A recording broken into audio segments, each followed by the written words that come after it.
met virtually by video conference this morning, and we are standing by to hear more about that from Justin Trudeau, Canada's Prime Minister, as we await his daily briefing, which will happen in about 15 minutes' time.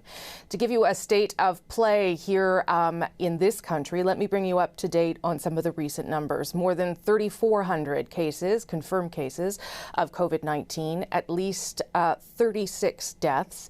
Nearly half of Canada's COVID-19 cases at this stage are being acquired through community spread, which is, of course, one of the reasons why public health officials and government officials are telling people to stay inside and limit their socializing and self-isolate as much as possible. Obviously, COVID-19 initially came through travel, but given that much of the travel has now been shut down into this country or heavily restricted, the community spread has become the biggest cause of this, or at least half of the cause of this, and is really the major concern for public health officials. Every province and territory has now declared some sort of state of emergency, health emergency or a general state of emergency. Provinces are limiting who is coming into their provinces and telling people to self-isolate for 14 days, even if they've traveled within Canada. I just want to show everyone a photo, if I can, of the G20 leaders in this extraordinary time, meeting in an extraordinary way virtually, all of them around the world getting together for a large teleconference. I believe you can see our Prime Minister right in the middle there. That call, an attempt to talk about not just controlling the pandemic and further making sure that the WHO, the World Health Organization, has enough money and enough capacity, but also making sure that they can shore up the economic systems. There he is. That's a nice close-up of him there. The economic systems in the world. So obviously the Prime Minister will talk about that when we hear from him in about 15 minutes' time. Let me bring in my colleagues, Power and Politics host Vashi Kapelis and our colleague Catherine Cullen, also here. So obviously this meeting, it comes after a G7 meeting where there was a lot of difficulty, I think, with the Secretary of State, Mike Pompeo, because the United States wanted the statement, which never came out, to include some language that the President has been propagating instead of calling it COVID-19, trying to call it the China virus or the Wuhan virus, and that obviously didn't work for any of the other G7 leaders or G7 foreign ministers. So no statement came out of that call. I would imagine, it sounds like that the G20 call went a little bit better. Vashi, I think you just finished interviewing the Minister of Foreign Affairs. I did, yeah. I just interviewed Minister Champagne for an interview that will air a little bit later, and I don't want to preempt everything he said because he was cautious. He did not want to overstep the Prime Minister because the Prime Minister is about to speak. But I will make this point, and I think this is what, for me, was the sort of substance of my line of questioning, and it has to do with exactly what you brought up, and that is the U.S. response to this versus what we are seeing in other parts of the world, including this country. There is a desire on the part of the G20 and the G7 to have some level of coordination in that response. The idea of open communication and that flow of communication remaining open, or more open, I guess, than normal. I think what's important when it comes to the U.S. response, and Rosie, I know you've been talking about it for a few days on this special, is sort of what is happening with the public health aspect of this south of the border, and particularly in New York State, where we are seeing, massive increases in the virus, in the incidence of the virus, as well as hospitalizations and deaths because of it too. The president has come out for the past 48 hours, a bit longer actually, and said, we want the country back up and running maybe by Easter. We think that's possible, and focusing on the sort of economic impact of all of this, which of course is going to be huge, and nobody is arguing against that. But it does raise the question for this government in how it approaches its own relationship with the United States, and more to the point, how it approaches the border. They have already talked at length about how unprecedented the restrictions at the border are. In fact, in our interview, Minister Champagne used the language, they've closed down that border. He was extremely hesitant, and so far other ministers have been as well, to acknowledge that they might have to go further. If circumstances do continue to change, if in fact the U.S. does go against the advice of public health officials and reopen the economy in 2 weeks, does that require even more aggressive measures at the border for this government? So far, nobody has really bitten on that. But I think that question will sort of increase in its significance over the coming days if the rhetoric coming from the White House also continues down this path. And so I think the Prime Minister will likely, get questions on that. I think that impacts the relationship between all the countries and all the information sharing that's supposed to be going on. I do think also what we're going to expect to hear from the Prime Minister will be more of what we heard yesterday, where that economic benefit is concerned. I think they are really anxious to keep driving home the message around the emergency benefit, who qualifies, how many more people sort of can access it, and how that process unfolds. That certainly, I'm told at least, will be a big part of the message today. And I should tell people, because we got many questions yesterday, obviously, as we were trying to understand it. There's a really good article on our website now where you can go, and it sort of will spell out some of the many questions you might have about whether you qualify. So I encourage people to check it out. Just on the issue of Canada and the U.S., obviously an ongoing issue given the spike in the number of cases, which is much higher when you look at sort of the curve of the globe than what's happening in Canada. But the economy is also under an enormous amount of strain there as well. 3 million Americans are now seeking employment benefits. That's the highest on record since, I think, the early 80s when they were in a dramatic recession. And of course, they passed their own massive stimulus package of $2 trillion at the same time as we did. I'm just going to get Catherine Cullen to weigh in on the Quarantine Act, which did take effect last night at midnight. We're hoping for some maybe better messaging from the Prime Minister on that front, because it was a fairly confusing message yesterday. So maybe you can help us understand it as well, Catherine.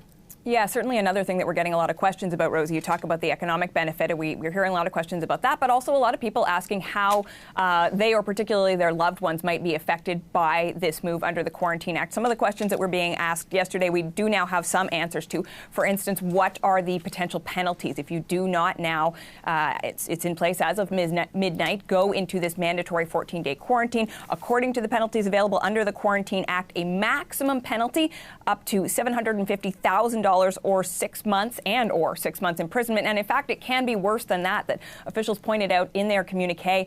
If you have done something where you are felt to have jeopardized somebody's life, so presumably if you are contagious and you've been irresponsible about it, the penalties can be up to $1 million, 3 years in prison, or both. So that's certainly something people are wondering about. How is this going to be enforced? We heard yesterday from ministers there's a question of spot checks. I know another thing that a lot of people are wondering about is what happens if I'm transiting through an airport. We know now that many international flights are being pushed into these 4 Canadian airports: Vancouver, Calgary, Toronto, Montreal. Well, what if you live in Winnipeg and you have to make a connecting flight, or here in Ottawa? Officials are saying that as long as you are not symptomatic, as long as you are not showing symptoms of COVID-19, you can get on that connecting flight. They also say you can get on public transit, but again, only if you're not symptomatic. I have to say I have questions about that one. If you're supposed to be quarantining, it's not clear to me why you would be allowed to get on public transit, but that is the answer we're getting from health officials.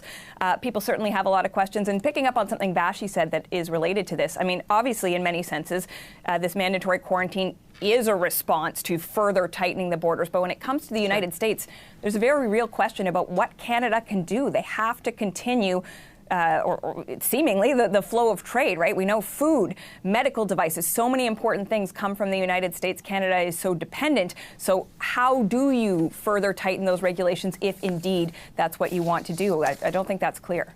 And to that end, the government did confirm this morning that we do have a new ambassador in the United States, Kirsten Hillman, who was there through the NAFTA negotiations and has a lot of relationships already built in Washington. So hopefully that will help. I'm just going to leave you to colleagues for one moment, if you don't mind. We'll come back to you as soon as the Prime Minister emerges from Rideau Cottage there. But in the meantime, I want to go to Ontario Liberal MP Kamal Khera. She has announced that she has tested positive for COVID-19. She's also a registered nurse, and just before this had signed up to help ease nursing shortages by offering to do some telehealth calls. She is self-isolating now at home, and she joins me on the phone. Hello. Hi, Rosie. How are you feeling, Kamal Khera? Still feeling my symptoms, as you can probably tell by the sign of my voice, but I'm doing fine, thank you. But I know so many other Canadians are experiencing much worse symptoms, and I just want them to know that we're all thinking of them and that we'll get through this together. There are so many people who don't have this and are trying to understand what it feels like. Can you give them a sense as how you're feeling, or how it feels differently than a previous illness or another kind of illness? Well, Rosie, I can tell you honestly, I've been feeling mild flu-like symptoms throughout. It comes and goes. It seems like one of the worst flus that you can have. That's what it feels like. and you have some good days, some bad days. Today seems like a better day for me. You are, as I mentioned off the top there, you're a registered nurse. So obviously you know all about public health, and I imagine you were protecting yourself. What does that tell you about COVID-19 and how contagious it is? Well, I think, Rosie, what's important to understand is that we need to be extremely mindful and follow the recommendations that our public health officials are reminding us every single day. And just know that no one is immune to it. We all have to be very, very careful. It is in our communities. It is, you could be a healthy individual like myself that was practicing social distancing and is very, I'm a germaphobe and wanted to make sure I wasn't washing my hands. Just know that you have to be very, very mindful of what you're doing. So please follow the expert advice. Stay at home. I can't stress that enough. Stay at home. Practice social and physical distancing. Self-isolate if you have symptoms. We owe it to Canadians, to our frontline workers, to the most vulnerable in our communities, to our seniors. Every single one of us have a part to play in flanking the curve and to get through this together. I know you answered the call to be a telehealth nurse. Were you able to actually even start that before you got ill, and if so, why was it so important for you to get involved in that? Well, honestly, Rosie, when I saw the RNAO's initial call for action to ease nursing shortage, there was absolutely no hesitation that I was not going to put my hand up. Helping people at the front lines is my passion. I've worked at the front lines before getting involved in politics. It's one of the reasons why I got involved in politics, and it was an absolute no-brainer for me to register to put my name forward. I still remain on that list. I look forward to contribute to those front lines when I'm called. I unfortunately didn't have the chance to, but I look forward to doing that even virtually now that I'm home. But I also wanted to make sure that I use my voice to shed the light on the reality that we could possibly have a shortage of nurses and amplify the message. And I'm so proud that over 4,500 retired or non-practicing nurses that have signed up for and have registered with RNAO to volunteer. And I'm so incredibly proud of this group and can't thank them enough for what they're doing. Do you have any idea how you got it? How you got the virus? Well, as I said, I think it's a widespread virus, and so many people, may have it and are still walking around in our grocery stores and are still walking around outside. And I think, as Dr. Tam said, this virus sees no color, no age, and we have to be very mindful, listen to the experts, stay at home, practice social and physical distancing. It's so important that we listen to the experts, and commend the leadership of, Dr. Tam, Patty Hajdu, and our Prime Minister every step of the way. So just to be clear, it wasn't travel. It was somewhere in the community or someone that you met, something like that. Well, as I said, Rosie, we simply don't know, because, just like everyone else, every other Canadian, I'm trying to do our part, I did travel from Ottawa to Toronto when we came back after the House rose. I've, did go to my office once or twice, did, try to do grocery shopping, before I knew that I had to be prepared. And again, I think it's just important for us to listen to the advice of our public health officials. Please stay at home and follow the instructions of our public health officials every single day. I think you talked to the Prime Minister yesterday, and of course his wife, Sophie Gregoire Trudeau, is sort of coming on the other side of this now. What did he have any advice for you in terms of how to keep working and how to cope with the virus itself? Yes, I was extremely touched by that he took the time to call me, considering all his other priorities. He called to just check in to see how I was doing, and also to share his experience, as you mentioned, having been through it with Sophie on some of the ups and downs of symptoms. And it was really nice to have him give some of the tips working from home, which I know so many Canadians are doing right now. But it was also important to also catch up, considering we haven't seen each other since the House rose, and had a chance to tell him what I've been hearing from the ground in my community and why his messages every day are so important to Canadians, and the work that we had I've been doing every single day, whether it is bringing Canadians home or helping people that are struggling every day during this unprecedented time. Okay, Kamal Khera, as you and you're right, other Canadians struggle with the virus, we do wish you the best of health. Thank you so much, Rosie. All right, thanks for taking the time. I know it's not the first thing top of mind when you're going through this, but it's important, I think, for Canadians to hear from you. I appreciate it a lot. Get well soon, and we'll talk when you're out of self-isolation.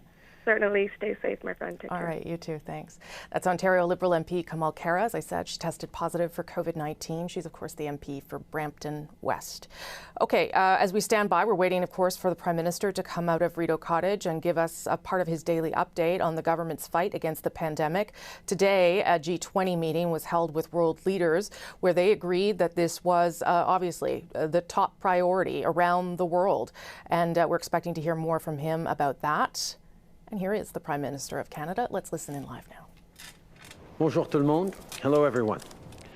Hier, notre plan d'urgence pour venir en aide aux Canadiens. Our emergency plan to help Canadians was passed by Parliament, with even more generous measures that will help even more Canadians. We're talking about $107 billion for workers, families, and businesses that are going through tough times because of COVID-19. We are now introducing a single benefit, the Canada Emergency Response Benefit, to help workers who have lost their income because of the pandemic. Whether you are eligible for EI or not, that benefit is there to help you. People will receive $2,000 from the federal government every month for the next 4 months. We will also be launching an online portal as soon as possible so that people can apply quickly, receive money in the next 10 days. Our plan to help Canadians save jobs and support our economy was adopted by Parliament. With more generous measures to help even more Canadians, we're now talking about $107 billion to support people and businesses. We launched the new Canada Emergency Response Benefit, which will provide $2,000 a month for up to 4 months to people who are not getting paid as a result of COVID-19. This will replace the 2 benefits we announced last week to make it even simpler for you to get help. An application portal will launch as quickly as possible, and people should start receiving money within 14 days of applying. As part of this plan, we'll also be boosting the Canada Child Benefit for families in May. Parents already know how much the CCB helps with the cost of raising kids. By increasing the CCB, we'll put even more money in the pockets of families to help them navigate these uncertain times. We'll also be supplementing the GST credit, which is sent to low-income Canadians every few months. And for people who are still paying off their student loans, we're putting a 6-month interest-free moratorium on their Canada student loans. You can find more information on what else we're doing and how to access your benefits at canada.ca. I'm sorry to say there appears to be a text scam going around on the new emergency response benefit. I want to remind everyone that the government's website is the best place to find reliable information on everything we're doing.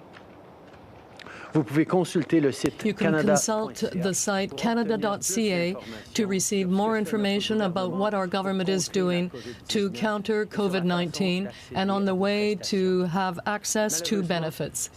Unfortunately, some people have received a text message that seemed to come from the government with respect to the new emergency benefit. This is a scam. I want to remind you that the government website is the best place to find reliable information about what we're doing. It's clear that the pandemic is placing a lot of pressure on our healthcare system, on employment insurance, and particularly the government apparatus. But know that we're doing everything we can to shorten the deadlines. I know that bills are piling up and pressure is mounting, and that concerns many, many families, rightly so. But we are working as quickly as possible to put money into your pockets. We also know that people abroad are still having trouble finding flights to come back home, and we continue to work with airlines in order to bring people home. Yesterday, Air Transat announced 2 other flights leaving from El Salvador and Guatemala for Montreal. At the same time, our government is in close contact with our international partners who are also facing this crisis. We're looking what has worked for them, and we're trying to see whether we can take inspiration from their success. I spoke to G20 leaders. One thing is clear. We can only overcome COVID-19 if we take action together as a global community. So we're going to do whatever it takes. That means making sure the World Health Organization and our public health agencies have the resources they need. It means working together to develop a vaccine, identify treatments, and increase testing. We're also expanding manufacturing capacity for critical medical equipment and working to keep the supply chains moving to get that equipment to the people who need it. Our government is helping companies in Canada retool their manufacturing facilities to produce the things we all need. On the economy, the G20 has also made significant investments to help people and businesses get through this challenging time. And we're going to be working closely together to coordinate our efforts to protect the global economy. COVID-19 is a global crisis and demands a global response. Now, more than ever, we must work with our allies to protect people and the economy. And on that note, I announced this morning that I'm appointing Kirsten Hillman as our new ambassador to the United States. Ambassador Hillman is a gifted and brilliant diplomat. She was instrumental in securing a good deal for Canada and for Canadians during NAFTA negotiations.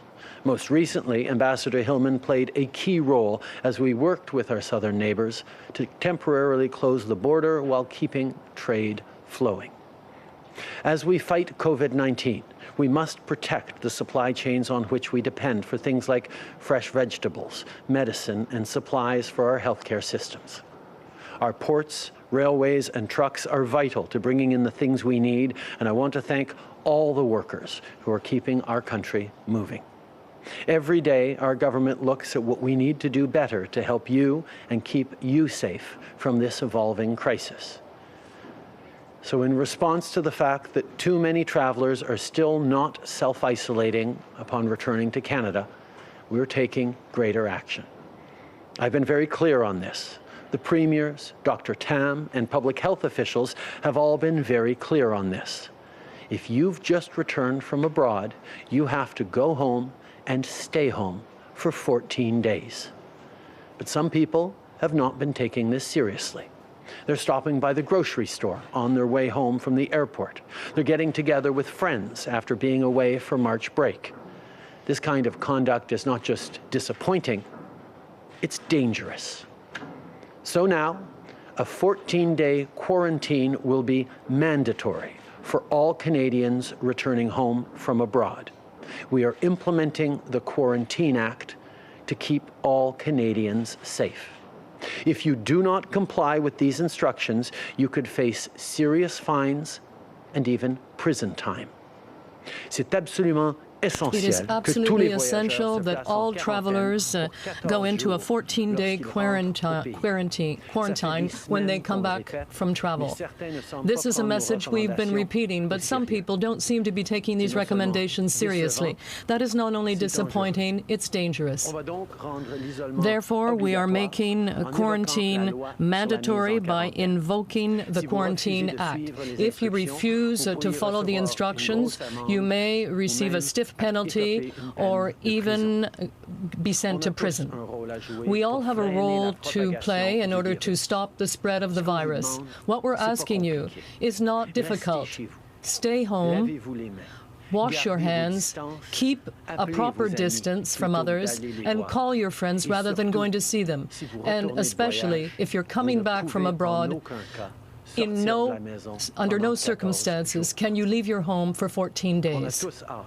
We also all want to see life go back to normal as soon as possible. But for now, everyone has to do their share. Thank you very much. Merci beaucoup, Monsieur le Premier ministre. On va maintenant passer aux questions des journalistes par téléphone. Modérateur, c'est à vous. Thank you. Merci. La première question nous vient de Michel Lamarche, TVA Nouvelles. À vous la parole. Bonjour, Monsieur Trudeau. Good morning, Mr. Trudeau. I'd like to hear from you. Can you hear me? I want to hear from you about the 16 tons of equipment that has been sent in February from China.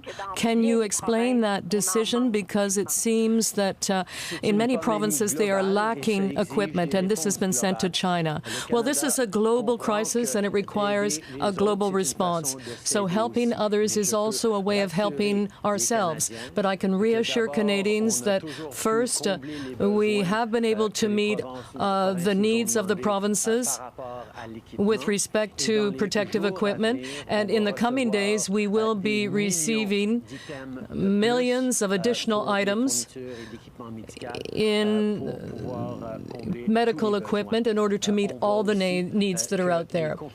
And Canadian companies are also manufacturing medical equipment at this time, so therefore we will have the necessary equipment to keep Canadians safe, while at the same time doing our part internationally, because this is a global crisis. We recognized from the very beginning that this is a global crisis that requires global cooperation and response if we are to keep all of us safe and if we are to keep Canadians safe. At the same time, I can assure everyone that the federal stockpiles have been sufficient to meet the needs of the provinces until this point. And in the coming days, we will be receiving millions more items that are necessary right across the country, at the same time as our businesses, companies, and manufacturers are tooling up production to make sure that we have enough, not just for Canadians, but for friends and allies around the world who need it.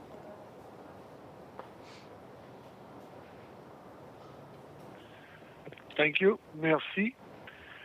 La prochaine question, Hélène Buzetti, du Devoir. À vous la parole. Oui, bonjour, Monsieur Trudeau. Good morning, Mr. Trudeau. I'd like to come back to your legislation giving taxation and spending powers until December 2021. You explained why your government thought that it needed that kind of flexibility to deal with the crisis, but you never explained why you thought you needed it for such a long time. Could you please explain the logic of 2021, and do you regret it? As you know, this is an unexpected and unpredictable situation, and this is something we've never seen happen in Canada or in the global economy. We know that we need extraordinary measures in order to respond to this crisis. We wanted to give the government the necessary flexibility to be able to respond to the crisis, because we don't know how long it could last. And we understood and worked with the opposition parties in order to resolve their concerns, and we will continue to ensure that the necessary measures are there for Canadians. Merci. Prochaine question. Merci. Thank you. The next question is from David Ingram from Reuters, Ottawa. Please go ahead. Yes. Good morning, Prime Minister. President Trump yesterday said he wanted Sorry, David. I need you guys to raise the volume. I can't hear them. Okay, sorry. Is that better? Yes, that's better. Thank you, David. All right. President Trump said yesterday that he wanted to reopen the U.S. economy by Easter. Mayors of border towns in Canada are telling us they are petrified by the idea of a whole bunch of Americans coming north, possibly with the virus. How concerned are you by his comments, and what are you going to do to stop this? Is there any way you can kind of put some sort of security presence on the border? We will continue to work with the United States to ensure that the border measures we put in place are respected. We have closed the border temporarily to all but essential travelers, and we will continue to work with the American administration to ensure that we're doing everything we can to keep our country safe and to keep Canadians safe in our case. We will continue to adjust as things unfold as necessary, but we will be continuing to follow the best advice of the scientific community on doing what is necessary to keep Canadians safe as a priority. Merci beaucoup. Dernière question au téléphone. Thank you. Merci. The last question is from Bruce Campton-Smith from the Toronto Star. Please go ahead. Prime Minister, good morning. Just wondering, why was the quarantine for travelers arriving from outside the country not made mandatory sooner? Before the March break, travelers came home, before the border was closed to all foreign travel. And are you worried that this delay may have contributed to the spread of the virus in Canada? Right across the country, we've seen Canadians following the guidelines, taking very seriously the recommendations of public health agencies.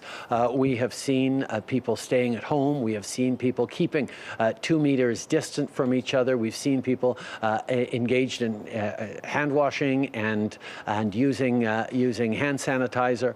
We know that the vast majority of Canadians have been following the guidelines set out for their own protection and for the protection of all of us.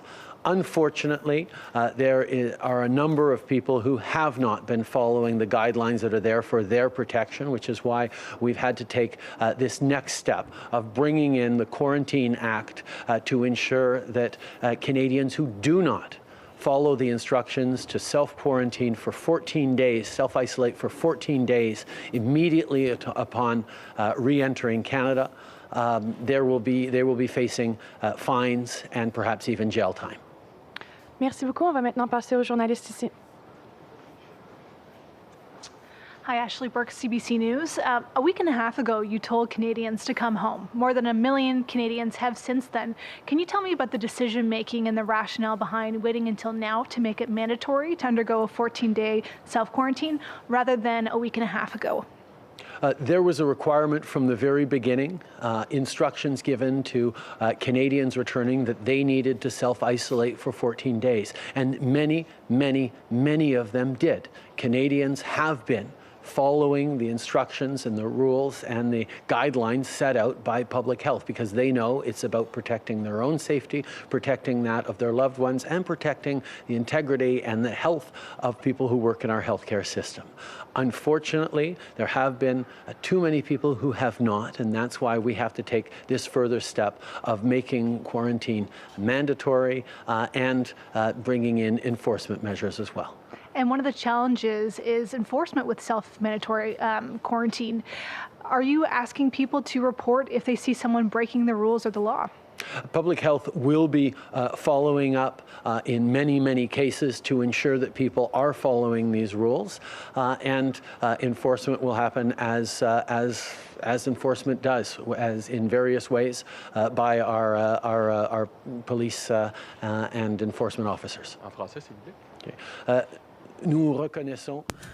We recognize that many people will follow these recommendations, and Health Canada will be following up with many people to make sure that they are in self-isolation.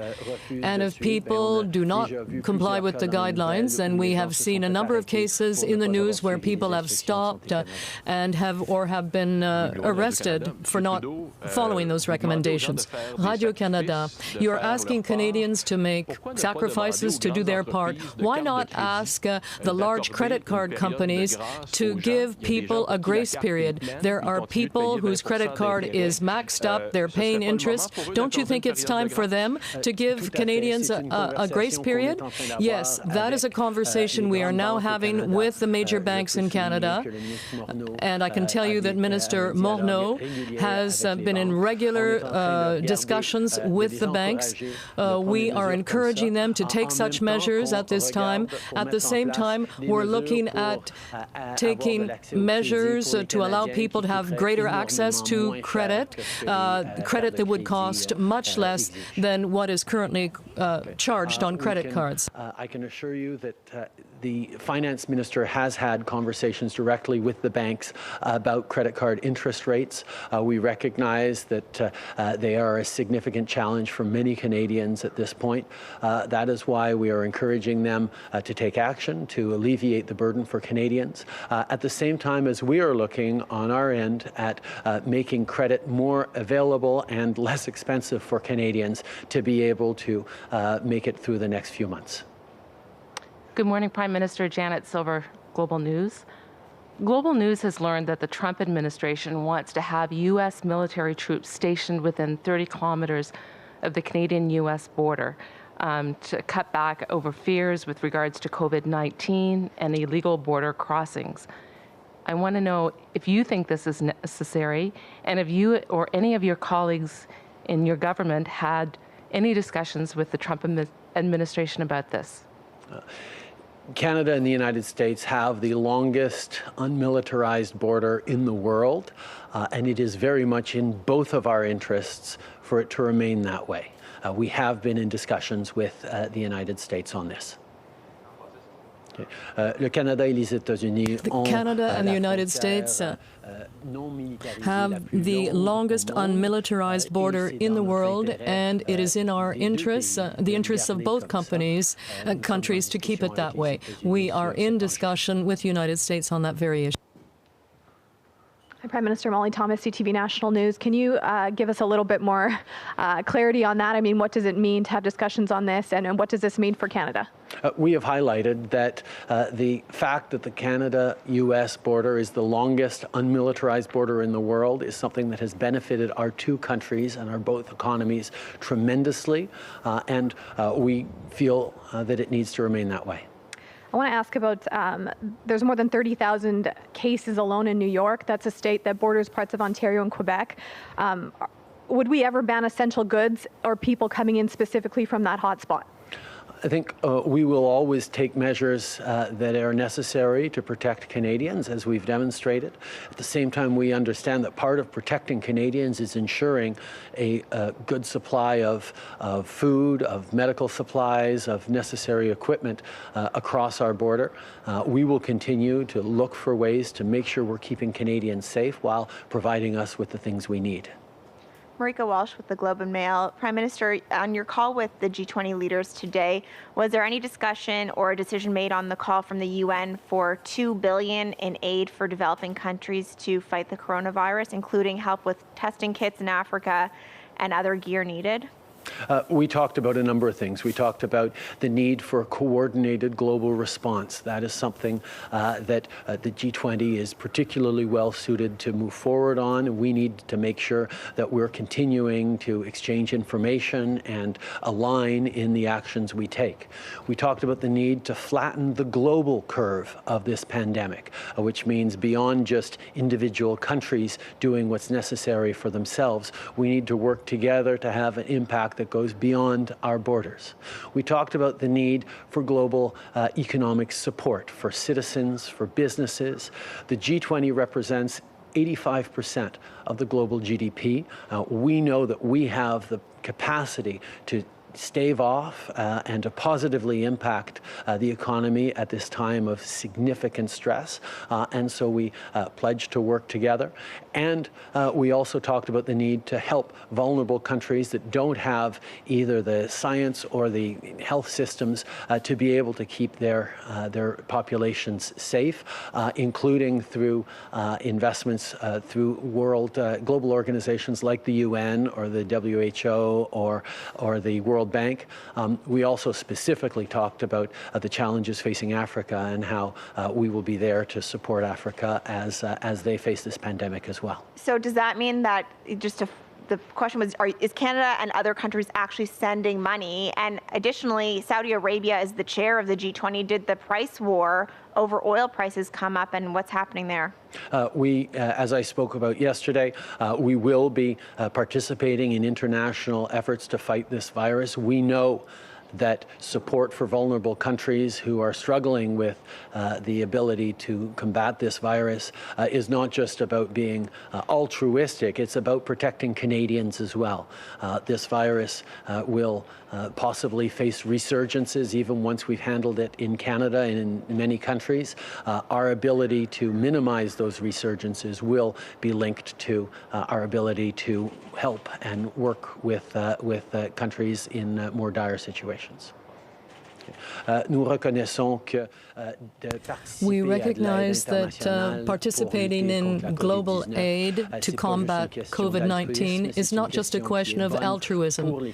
It's a question of doing the right thing for Canadians.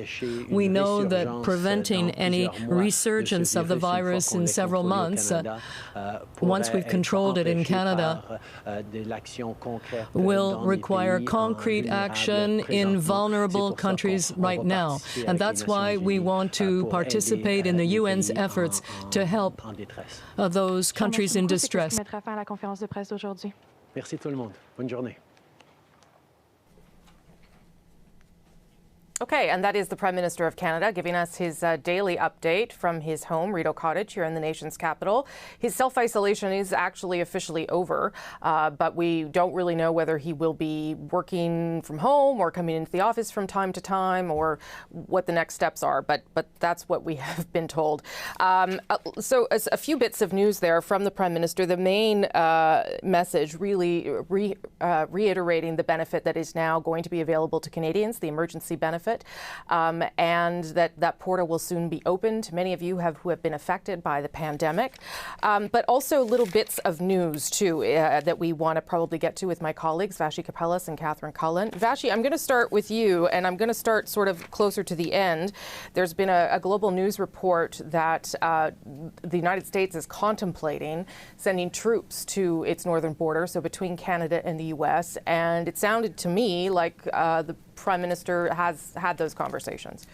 Yeah, it did. It sounded like he essentially confirmed the report, and he emphasized his sort of way of, I guess, characterizing the discussion so far was that right now Canada and the U.S. share the largest demilitarized border, and that it would be, I think something along the lines of advantageous to keep it that way, that it's their desire to keep it that way. So that does confirm that those discussions are taking place, and it does also present, I guess, a whole new host of complexities for this government to deal with when it comes to that border right now and the relationship with the United States. We had just prior to this press conference been talking about whether or not Canada would take more aggressive measures at the border, given the rhetoric coming from the White House right now about reopening the economy. And so far, and the Prime Minister was asked about that as well, and sort of refrained again from saying more aggressive measures were even being considered, and instead highlighted the integration of the two economies, the integration of the two, sort of the relationship rather between the two countries, something he did again when answering the question about the possibility of the border being militarized. I think it'll be interesting to find out to what degree is the U.S. considering doing so. And my understanding from the report from Global was that it had to do with people who are crossing in between points of entry. Sure. My understanding also last week was that the number of those had decreased a bit, though there were still people. We know that the two countries, as part of the agreement to restrict the border, had also made an agreement to turn anyone back. So that was a major shift in policy for this government, too. Because we had been taking people who were walking in between those official points of entry, and they were going through the asylum system in this country. So that agreement essentially made it so that they would be turned back to the United States should they do that. So curious to find out exactly what the justification is for needing a greater military presence, especially one that happens to be, would it take the form, for example, of boots on the ground versus the ability to use drones or air surveillance or things of that nature? Okay, let me turn to Catherine Cullen. I'll go to you on the Quarantine Act. Whereas the message yesterday was a little bit confusing or very confusing, today much clearer from the Prime Minister in terms of why they're doing this and what the expectation is. Yeah, saying again and again, basically, that many people have been following the rules, but a significant enough number haven't that they felt they needed to enact this. He was, as we heard, pressed many times on whether or not he essentially should have given people that opportunity not to follow the rules. I know we've been reporting here on CBC News stories of, for instance, RVs lined up in border towns. They've come across from the border. All of these people stopped at a Walmart or something like that in order to get groceries and supplies. Obviously, the government saying very clearly this is not what we want to see, and talking about the consequences now. In many cases, fines of up to $750,000, 6 months in jail time. There are actually more extreme instances, more extreme fines, and prison sentences if it's felt that you're endangering someone's life. A moment that I thought was interesting, too, he was asked, are you encouraging Canadians to report on one another? He said public health is going to be doing the follow-up. We know from Vashti's interview yesterday on Power and Politics with Carla Quattro, the minister actually said they don't necessarily have the resources to check up on everybody all the time. This is going to be spot checks. It's going to be randomized. But he said enforcement is going to happen, whether it's through police officers or some other sort of enforcement officer. It's interesting to note, Vashti, yesterday we were speaking to the Nova Scotia RCMP because, of course, Nova Scotia is asking anybody who's come from out of province, if you're crossing into the provincial boundaries, you also have to self-isolate for 14 days. Police there say that they haven't issued a ticket yet. This has been going on since Sunday. They're just trying to educate people. And this is not just about border crossing, but about social distancing as well. So one of the questions in all of this is going to be, how will it be enforced? How aggressively will it be enforced? But what is clear is the message. Go home, stay home, do not pass go. And there are people, I should say, ratting out their neighbors. There was a story this morning on the radio. There was a gathering across the river in Gatineau. I guess a neighbor called. It was noisy, but there were 6 people in an apartment. Police came. They were fined for the noise, and they were fined for the gathering. So it's not like it's not happening, and it's not like you can't actually, authorities won't come and enforce if needed. Okay, I'm going to put you two on pause just for a moment, because as Catherine mentioned there, this issue of people coming across the border, coming back into the country and not self-isolating for 14 days isn't working, it would seem. And so the government now moving with these more extreme measures under the Quarantine Act. And Dave Seglins has been digging into this and indeed found some people who are not being upfront about their symptoms, Dave, and getting on flights even if they're trying to get back home. Well, I've been looking specifically into the air flight regulations, and it's interesting. The government's prepared to take mandatory legal measures to quarantine people once they arrive here. But the measures before you get on the airplane, when you're abroad and trying to get back to Canada, those are voluntary. It's an honor system, and people are cheating it. And you can kind of understand why. We're in the middle of a global pandemic. People are growing desperate. And if they have symptoms and are sick, ill, you know, you're away from family, you're away from Canadian healthcare, you're probably in a part of the world that isn't your comfort zone. And you want to get back. And if you're faced with only 3 questions of, you know, are you feeling fever, sore throat, have you been banned from flight before? We're learning people are tempted to be dishonest and come back. But that's creating a whole host of other problems. So it was interesting in the lack of answer to this issue from the Prime Minister today, because they're not willing to take any sort of mandatory measures, no testing for fevers or physical tests that would screen passengers before they get on the planes. And we're hearing from flight attendants and passengers on board those planes who are very worried about people with extreme symptoms who are on flights, that they are being exposed on those aircraft. And we're learning also that air flight attendants, some are now contracting COVID-19. We assume some of that exposure is at work. So it's a really complex set of issues. But right now, the advice from the Prime Minister is don't get on a flight, but there is nothing really preventing people from keeping their symptoms hidden, assuming they can physically. Yeah, of course, when they get here, they will have to be under quarantine, and that will somehow be monitored and enforced. But as you're quite right, complicated issue, and a lot to expect as well from the airlines themselves, who have to do these tests and ask these few questions. Thank you, Dave Seglins in Toronto. I think we actually have, before I go to Dr. Peter Lynn, I think we actually have the declaration that you now will have to agree to when you come back into this country, because it does look slightly different than if you have been through customs or crossed a border lately. This is what it says now. I acknowledge that we must self-isolate for 14 days to prevent the potential spread of COVID-19.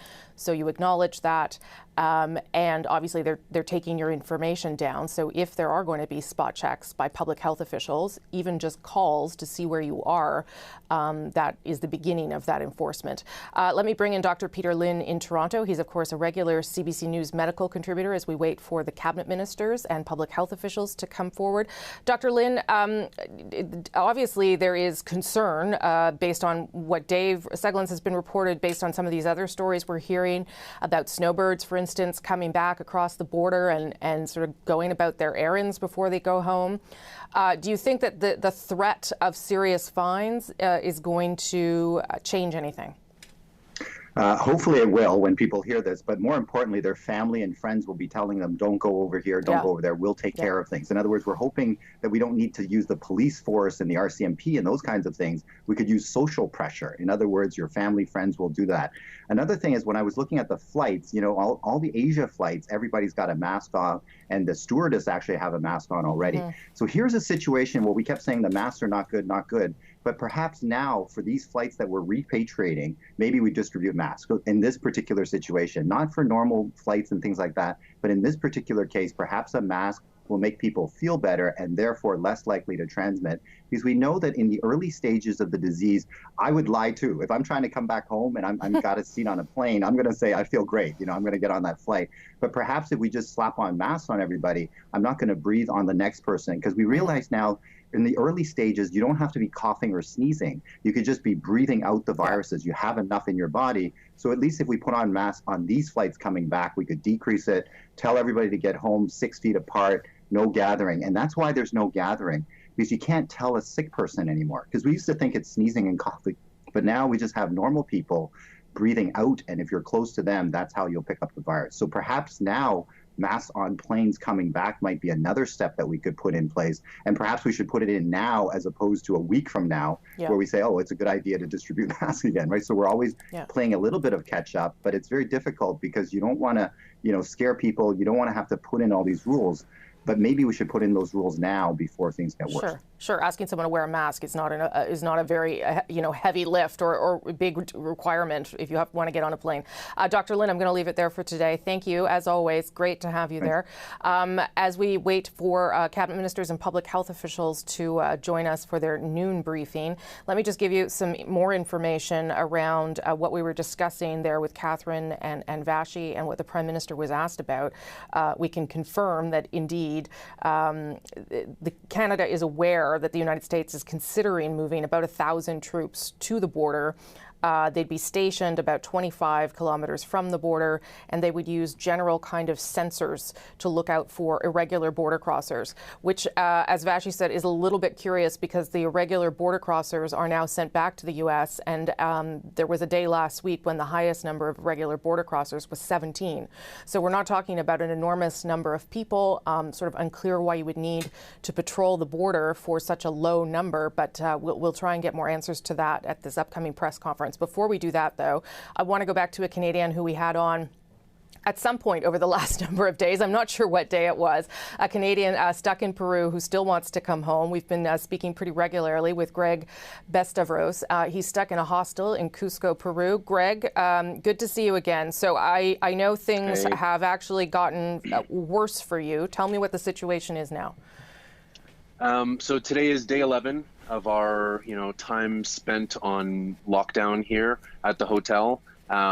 Yesterday morning, we received information that somebody in our hostel did actually test positive for COVID-19. As per direction of the Ministry of Health of Peru, the hostel has informed us that we are going to be locked down here for a duration of 1 to 3 months. Okay, and what, if anything, have you been able to get in terms of information from the Canadian government? So the difficulty is I think there's obviously a very high volume of calls of people looking to reach out to SOS, people looking to reach out to various, numbers that have been provided, be it, local here in Peru or back home in Ottawa. At this point, we have not heard back from anyone. I've attempted to leave multiple messages. I've attempted to get a hold of people, because 3 days ago we were informed that they were bringing a doctor into this hostel to test 2 people, and pending the results, we would be locked down here for 28 days. At that point in time, we were also told that there was no way that we were allowed to leave the hostel in the meantime. So once the results came back positive, the manager of the hostel had held a meeting and informed us of the circumstances and basically told us that we would be locked down here for 1 to 3 months.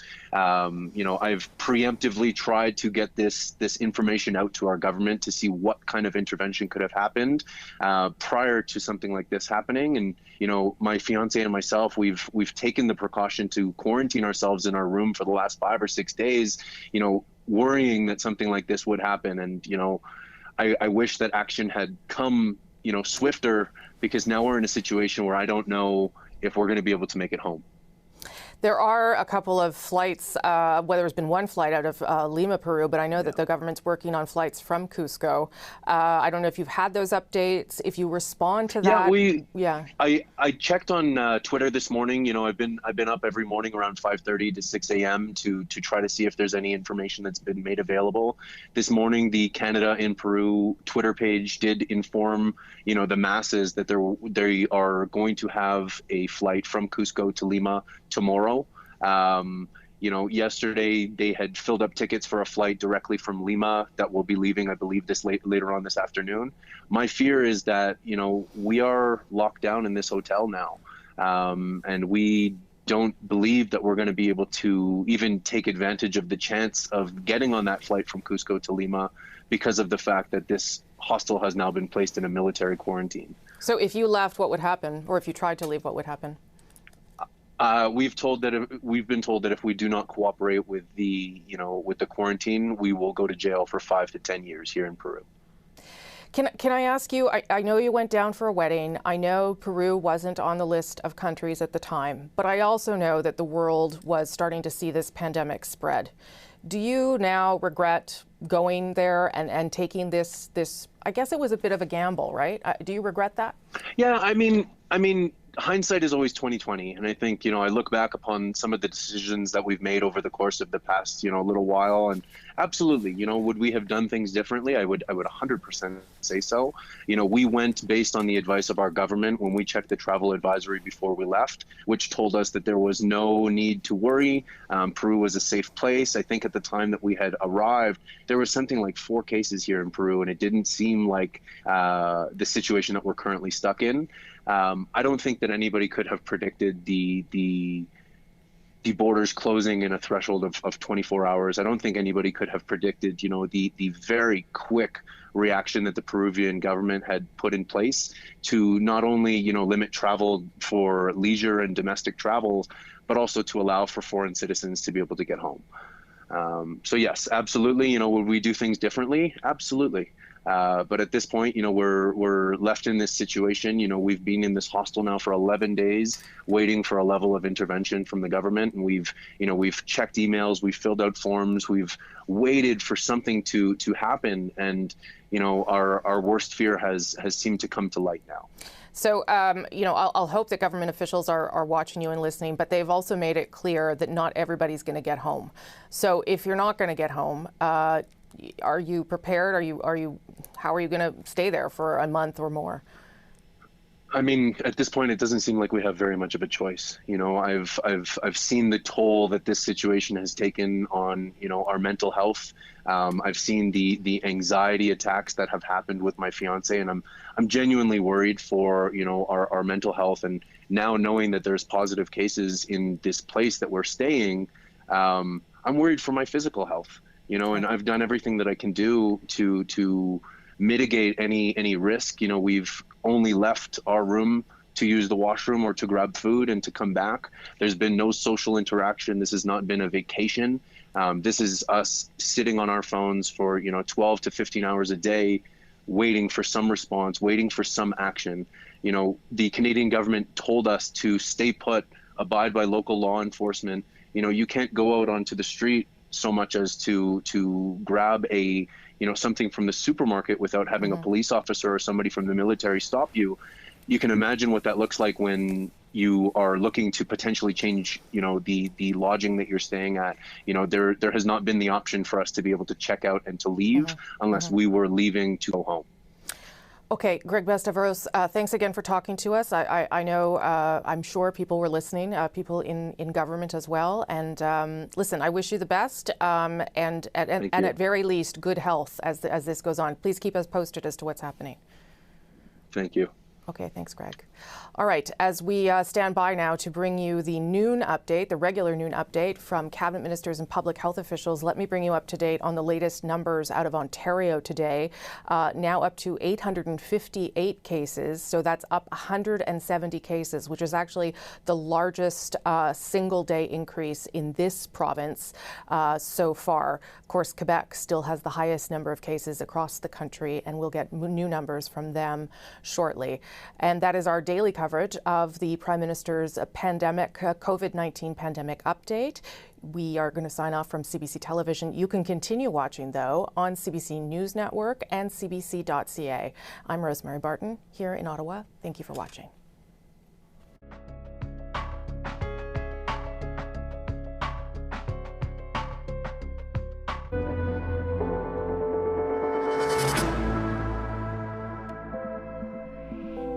Hello again, I'm Rosemary Barton here in Ottawa. Welcome to our continuing CBC News special, streaming live worldwide on the CBC News app and CBCNews.ca.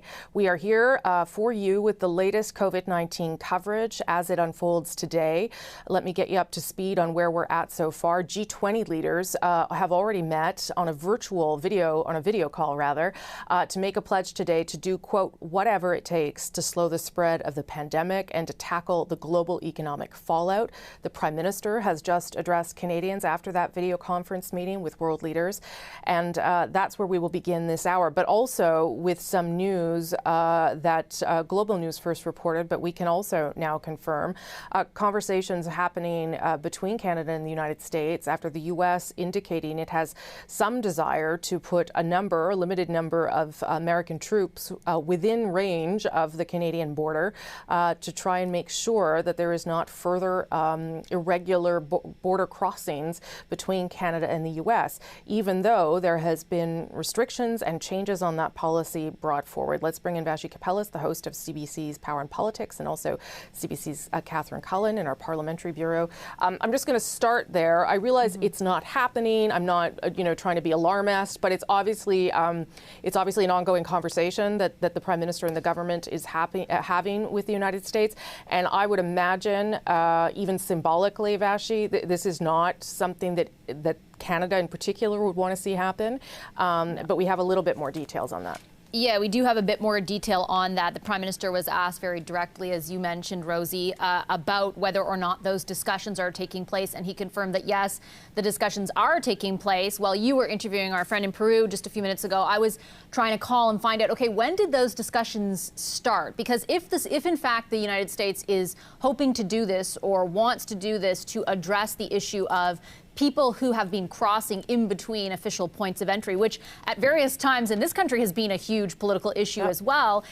Those numbers dwindled quite a bit prior to last week when an agreement between the U.S. and Canada came into effect that would restrict the flow of those border crossers. So instead of being allowed to cross in between those points of entry, which again, as I say, is a big point of political debate in this country, and then be processed through the asylum system, the agreement with the U.S. that came into effect overnight last Friday was that they would be turned away and they would be sent back to the United States. As I mentioned, those numbers were nothing like we've seen before. They were, let's say, under 100 per day. We've seen it be much higher. So the reasoning behind these discussions is interesting. I could not get a clear answer yet on sort of when they began. Is the impetus for this entirely, for example, the pandemic and what's happening here, or did these discussions start prior to that? How does the agreement that was arrived at between the United States and Canada factor into that? What I am told is that Deputy Prime Minister Chrystia Freeland has been involved in these discussions and should have more to say in the briefing that's coming up. So hopefully we get some questions to her on the exact timing, genesis, and sort of, justification behind the United States asking this or prompting these discussions. Yeah, and I guess how real it is, or whether it's pretty real, I'm told. Yeah, okay. Well, or whether it's a threat or a monitoring Right. situation. As you say, the numbers, I think last week they were like 47, 45. There was one day where there's 17 people crossing. And frankly, the concern would actually be for us rather than the United States, given the way their numbers on COVID-19 are sort of spiraling out, particularly as you talked about in the state of New York. It seems sort of curious that the United States would want to put patrols along the border, given that they are in a much worse situation. But I don't pretend to understand the logic here. In any way. Okay, I'll go to Catherine Cullen. I mean, you feel free to weigh in on that too, Catherine, but also, the fact that the Quarantine Act is, in part to deal with people coming from the United States where the infection rate is higher and the virus seems certainly less contained and is certainly more about community spread at this point. Yeah, I do just want to touch on that for a second. I think Vashti raised a lot of excellent points. And another question I think we would all have is why people leaving the United States would be such a great concern for the United States at this moment, if indeed it is seen as, this decision is seen as being part of the response to COVID-19. Certainly people crossing the border, as you say, in Canada, a big concern, but why would the U.S. administration be worried about people who are outgoing? Hopefully, Chrystia Freeland will be able to provide us with a bit more information about that. Still getting a lot of questions, Rosie, about the mandatory order for quarantine. Earlier, you showed that screen, the attestation that Canadians are now going to click on when they cross the border. Certainly, I imagine that screen is taken from an airport, but you will also be faced with these questions if you cross at a land border. What we're being told by officials, what seems to be the case is if you're driving yourself home, so if you're driving across the border, if you're driving from the airport, certainly leaving the airport, the question is, do you have symptoms or not? But if you're driving yourself across the border, all indications we've had, it's fine to get yourself home, but you do have to go home. Don't make stops along the way. If you're landing in an airport, do you have symptoms? One other thing I wanted to touch on that we didn't mention was something the Prime Minister said early on in his remarks when he was addressing Canadians. He did mention that people should start receiving this new benefit related to COVID-19 within 14 days of the portal being up and running. I think the officials were talking more in the neighborhood of 10 days yesterday. I appreciate that's only a matter of a few days, but we know there are a lot of people following this very closely, wondering when they're going to have money in their pockets. We also know, though, that officials, they've talked about the week of April 6th. They're trying to get this going as fast as they possibly can. They understand there's enormous need out there. Rosie, can I jump in for a quick second? I'm so sorry. I just want to say that Finance reached out to me after that and said that was the Prime Minister misspeaking. It will still be 10 days. Yes, I also heard that. So, well, there you go. He's working. He's working long hours. So, but a matter of 4 days is a big deal for a lot of people. So, important to know that the target is still 10 days after you get that process. A couple more points. The Prime Minister did confirm today that Kristen Hillman has become Canada's new ambassador in Washington, which is probably well-timed given some of these reports we're talking about, because Ambassador Hillman has been the deputy ambassador and has been central to the negotiations on NAFTA between obviously Canada and the U.S. and Mexico, and has been there and acting as the temporary or the interim ambassador anyway. So she officially has taken on that job as of today, at a time when obviously the ongoing issues, whether it be from a public health perspective or an economic perspective between Canada and the U.S., are so critical. I think I'm going to play a clip. Can I play a clip of the Prime Minister on the border again? Because the government has been obviously quite determined to try and make sure that the border itself doesn't thicken in the midst of this. So there were a lot of conversations in order to shut down non-essential travel across the Canada-U.S. border, but to keep trade and goods moving pretty freely. And any further concern that particularly the United States by moving to thicken that border would be worrisome for the government. Anyway, let me play you this clip of the Prime Minister from just about half an hour ago. Canada and the United States have the longest unmilitarized border in the world, and it is very much in both of our interests for it to remain that way. We have been in discussions with the United States on this. We have highlighted that the fact that the Canada-U.S. border is the longest unmilitarized border in the world is something that has benefited our two countries and our both economies tremendously, and we feel that it needs to remain that way. Okay, and that is the Prime Minister weighing in on that. As Vashi said, we are going to hear probably more from the Deputy Prime Minister, who has been really in charge of this file, the U.S.-Canada file, since the first election, really, since 2015. I'm not even sure in what way this would help this measure that the United States is at least contemplating, Vashi. I don't know if you can wrap your head around that. I'm not even sure I understand why it would be needed or in what it would actually do. Yeah, and I guess to take the question one step further, Rosie, and when I was calling around, that's what I was asking. Is it about something beyond this? Like is there a reason that the president is interested in militarizing the border that remains demilitarized at this point, and that the Prime Minister emphasized was so and should remain so? Is there a reason beyond these border crossers? Because I think both of us are, there have been points at which the issue of border crossers has been a very big one. There have been thousands of them traversing, and there's this, as I keep saying, there's a whole political debate in this country, and that sort of persists to a certain degree, but at this point in time, it just doesn't add up that it would be just about that. Are there other, reasons for it? Is there perhaps a desire to see the militarization, which we've heard the president rather speak about on the southern border with Mexico, and we've also heard the president in the last week say and emphasize that he always treats the two borders the same. Is there something there as well? I'm sort of speculating, trying to in an informed way, but it just doesn't, on the face of it right now, the justification provided by the White House doesn't seem to match up with the reality, and I know that that's probably a statement that could apply in other instances as well. But the relationship between our two countries, even with this, despite this, the unpredictability of this White House has been pretty strong. And it is curious to see. And I think, where Minister Freeland is concerned, I would really like to know when the discussions began. Were they prompted by COVID-19? And has the administration in the United States floated other justifications beyond border crossers? And did the agreement that was reached last week, does that influence or impact the direction of these discussions at all? I think there are so many question marks right now about why this is happening, and all we know is that it is. We do know, too, that past experience shows us that sometimes these ideas get floated out there by the United States, and then Canada spends days and days and days basically talking the U.S. off the ledge, and then they dial it back. So I would imagine that's sort of the state of the conversation now. But again, we'll hear from the Deputy Prime Minister. Of course, the other big message from the Prime Minister today, as we were talking about, was this new emergency benefit that will be available to many Canadians, hopefully at the beginning of April, he says, and 10 days processing after that. The portal is not yet open on the website, but it essentially allows you about $2,000 per month if your employment has been affected in any way by the pandemic, or if you have to stay home and look after your kids, or someone who has fallen ill. So lots of different criteria that has opened up for you. Of course, if you don't pay into EI, you would also have access to it. But there is another growing concern amongst many Canadians who have lost their jobs. They're unable to work because of the pandemic. There are lots of worries about how they are going to pay their rent. Joining us now from Toronto is Premadasa Gangadine. Hello, I hope I'm saying your name okay.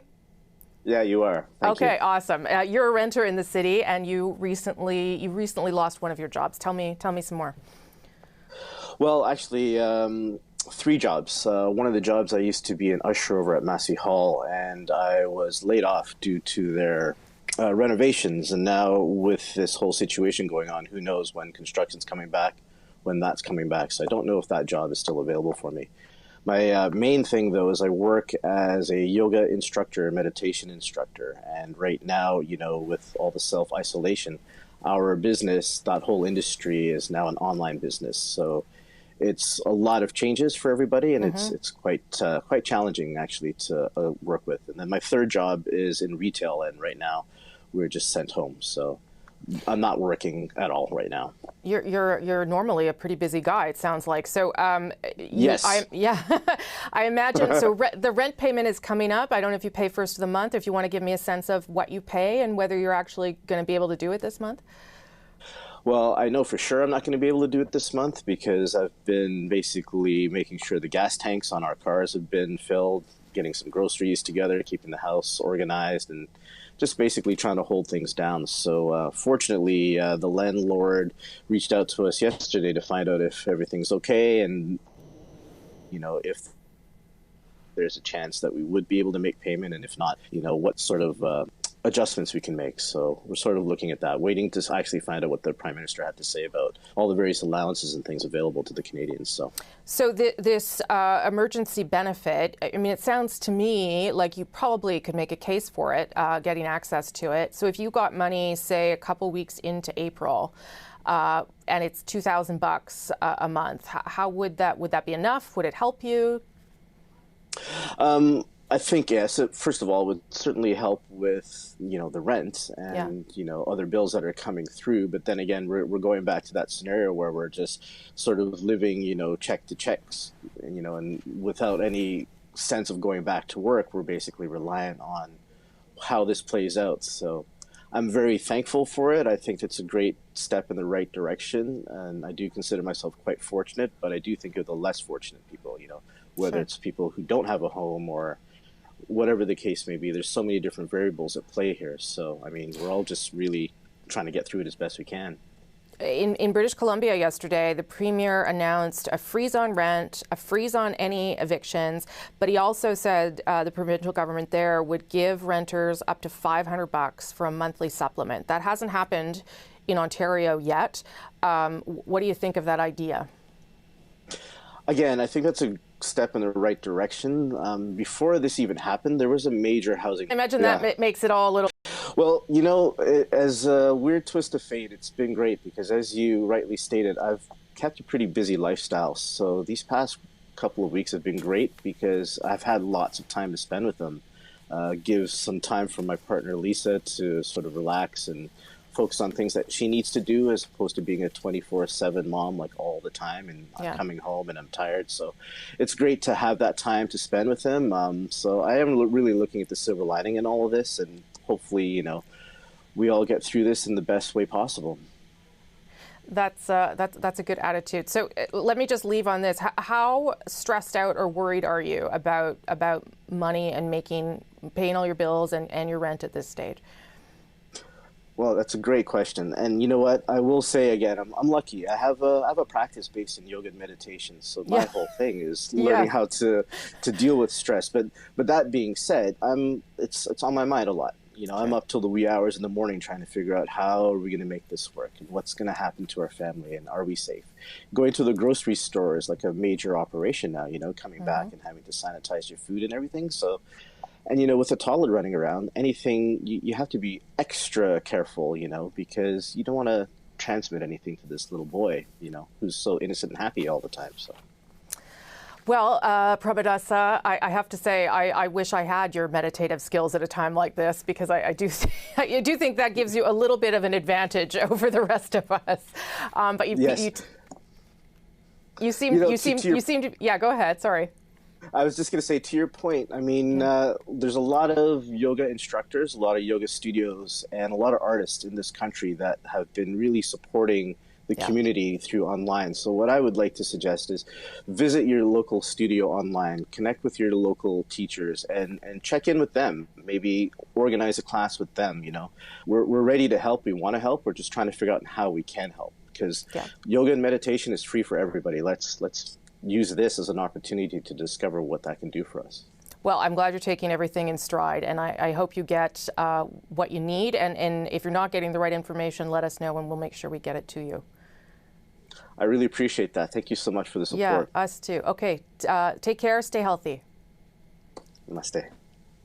Pramadan Gangadine in Toronto. They're talking about this ongoing issue of renters as we stand by and wait for the cabinet ministers. I'm just going to continue for a couple minutes, if I can, on that issue, because I know that the finance minister, for instance, has talked about how banks are supposed to allow you some flexibility now in mortgage payments. Of course, this only applies to homeowners, but if you're a renter, you're sort of in a different boat entirely, and you are very much dependent on either being able to use the payments that you might get from the government if you qualify for that benefit, or finding some flexibility from your landlord. It sounds like our previous guest had a little bit of that. But let me go to John Poselias. He is the head of Realosophy Realty from Toronto. John, good to see you. Good to be here. So I'm sure that's a story that you've heard a few times before. The people that are probably not going to be able to pay rent in about a week's time. Tell me what you're hearing from people. Yeah, so we're definitely hearing that from a lot of investors and landlords. Of course, everyone's mindful of what's going on. So both, landlords who have commercial tenants or residential tenants, they're all working with them to try to find a plan to get past these next few months to, when people's incomes are down a little bit right now. John, I'm going to leave you, not because I'm sure what you're saying is super interesting, but our technology is failing us a little bit. This is the problem when we're doing so many remote interviews. We'll try and reconnect with you, and we'll come back because it's hard to understand you at this stage. So our thanks, John, to you. I'm going to go back to my colleagues, Vashi Kapellas and Catherine Cullen. They are standing by and waiting for this press conference along with me. Let's maybe just talk a little bit more about the emergency support benefit because obviously you hear there are people that need it and need it really, really quickly. Vashi, I'll go to you. Yeah. Oh, go ahead, Catherine, if you want to go first. Yeah, go ahead, Catherine. You go ahead, Catherine. Well, one thing I did want to add, something we didn't touch on after the Prime Minister's news conference that I think is relevant to the broader discussion about what is happening to give people some financial relief right now, was the question he was asked about credit cards and a credit card grace period. We've heard these getting these smoke signals essentially from the government, these hints that they are talking about credit not only to help businesses but to help individuals. But the Prime Minister basically saying today, listen, we've proposed that to the banks. We want to see it happen. We're working on it right now. You can imagine that a lot of people who are worried about paying the rent will be interested in that. Yeah, coaxing the banks into things doesn't always work, so we'll see whether that actually happens or not. Okay, I'm going to go to the Deputy Prime Minister, Chrystia Freeland. She's leading the briefing, the daily briefing by cabinet ministers. Let's listen in live. A daily and urgent reminder to Canadians, we must all practice physical distancing. Piece of good news. Today, the Prime Minister announced the appointment of Kirsten Hillman as Canada's ambassador to the United States. I have worked together with Kirsten since 2015, and I know that as we battle COVID-19 and have so much work to do with the U.S. on so many different issues, Kirsten is exactly the right woman to represent Canada in Washington. Congratulations, Kirsten. Okay, so today we are going to hear from Canada's Chief Public Health Officer, Dr. Tam. We're going to hear from the Minister of Employment, Workforce Development and Disability Inclusion, Carla Qualtrough. And we are going to hear from the President of the Treasury Board, Jean-Yves Duclos. Hello, everyone. So globally, there are now over 475,000 cases of COVID-19 affecting all countries. In Canada, as of this moment, there are 3,409 cases and 35 deaths. We have now tested over 158,000 people in Canada, which is more than 58,000 additional people tested since Monday. Ces derniers jours, de nombreuses provinces ont signalé une forte In recent days, there have been large increases in cases reported by several provinces. These cases are emerging from exposures that occurred over previous weeks. As well, increased laboratory capacity and the ability of hospital laboratories to confirm cases has contributed to a sharp spike in Quebec this week. Cases are related to a range of exposures, from travelers returning from March break in Quebec to a large cluster linked to a funeral that almost doubled the case count in Newfoundland yesterday. Reported over the past few days by several provinces, and these cases are emerging from exposures that occurred over previous weeks. As well, increased laboratory capacity and the ability of hospital laboratories to confirm cases contributed to a sharp spike in Quebec this week. Cases are related to a range of exposures, from travelers returning from March break in Quebec to a large cluster linked to a funeral that almost doubled Newfoundland's case counts yesterday. We are now seeing a snapshot of the severity of COVID-19 in Canada, where 6.1%, so 6% of all cases require hospitalization, and 2.6% of all cases are critically ill, and 1% of cases have been fatal. The fact that Canada's fatality rate is at 1% indicates that the healthcare system is not currently overwhelmed, but these fatalities could be reduced further by preventing the illness in our most vulnerable populations. Many of the deaths in Canada have been linked to outbreaks in long-term care facilities in several provinces. The seriousness of this disease cannot be overstated. Older adults and those with medical conditions are at higher risk, but younger people are not immune. Not only can people of all ages get sick and become severely ill, but the impact on our health system will affect the health of all.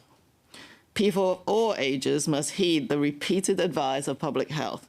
Anyone unconvinced about the seriousness of COVID-19 and the absolute need for physical distancing should look to countries like Italy and the severe impacts of a health system overwhelmed. So by keeping a distance of 2 meters from someone else, you are protecting yourself and others. Thank you. Well, thank you very much, Dr. Tam. Okay, now we're going to hear from our Minister of Employment, Workforce Development and Disability Inclusion, Carla Qualtrough. Carla, please. Thank you. Hello, bonjour. Before I begin, I'd like to take the opportunity to thank the ASL and LSQ sign language interpreters who've been working hard to provide simultaneous translations during these very important press conferences so that all Canadians can stay informed. Thank you. Your work is very important and we appreciate it. Over the past few weeks, we've all been asked to work together to help to stop the spread of COVID-19. I know that at times this has come with a lot of uncertainty, anxiety, and concern, especially about being able to pay your bills.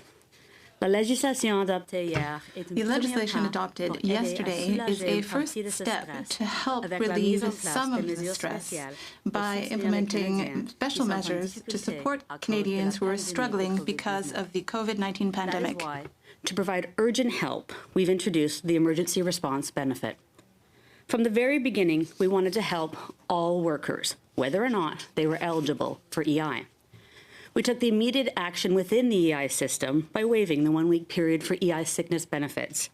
We then took action outside the EI system by announcing last week sickness and income support benefits for workers who are not eligible for EI. And then an unprecedented wave of EI applications came rolling in. And then it became clear that there was uncertainty and confusion around which benefit to apply for.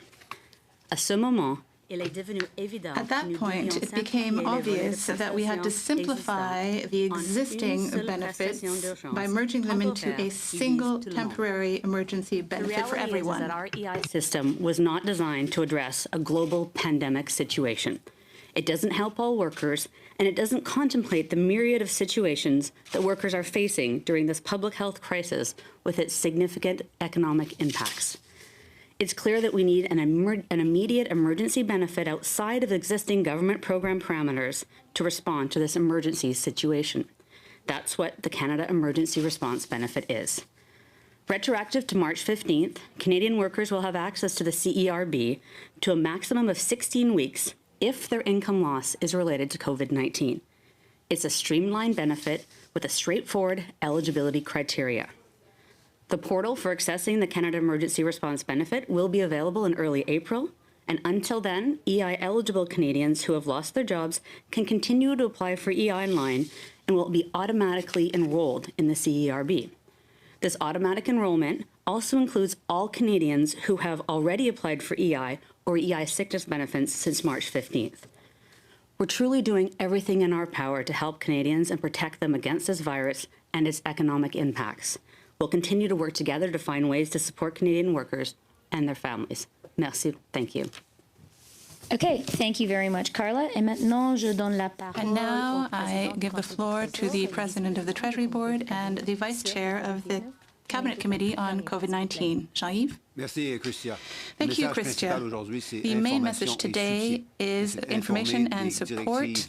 Be informed on the clear instructions that we must all follow when it comes to physical and social distancing, but also the very clear directives that were recalled again yesterday when the Quarantine Act was invoked to ensure that everyone who comes back to Canada self-isolates for at least 15 days under proper conditions. Otherwise, the Quarantine Act will come into effect. There was also the announcement yesterday. The Canada Emergency Response Benefit will help Canadians make the right choices to be able to avoid the choice between staying healthy and putting food on the table.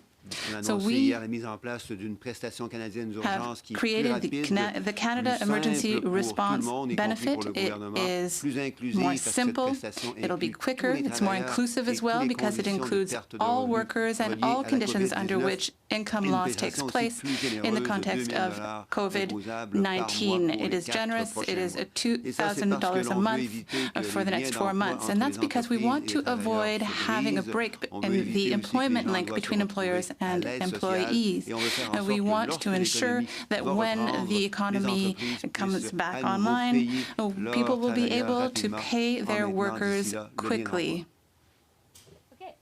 Merci, Jean-Yves. And of course, thank you, Jean-Yves. With us also is Patty Hajdu, our Minister of Health, and our Deputy Chief Public Health Officer, Dr. Howard New. We're all ready to answer your questions. Please.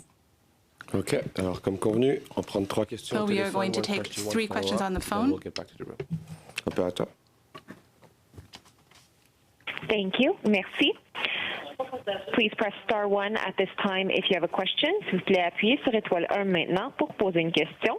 There will be a brief pause while the participants register. Il y aura un court délai vous permettant de vous enregistrer dans la file d'attente. Thank you for your patience. Merci de patienter.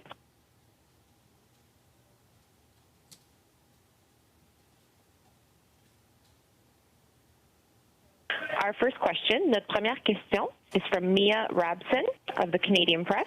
Please go ahead. À vous la parole.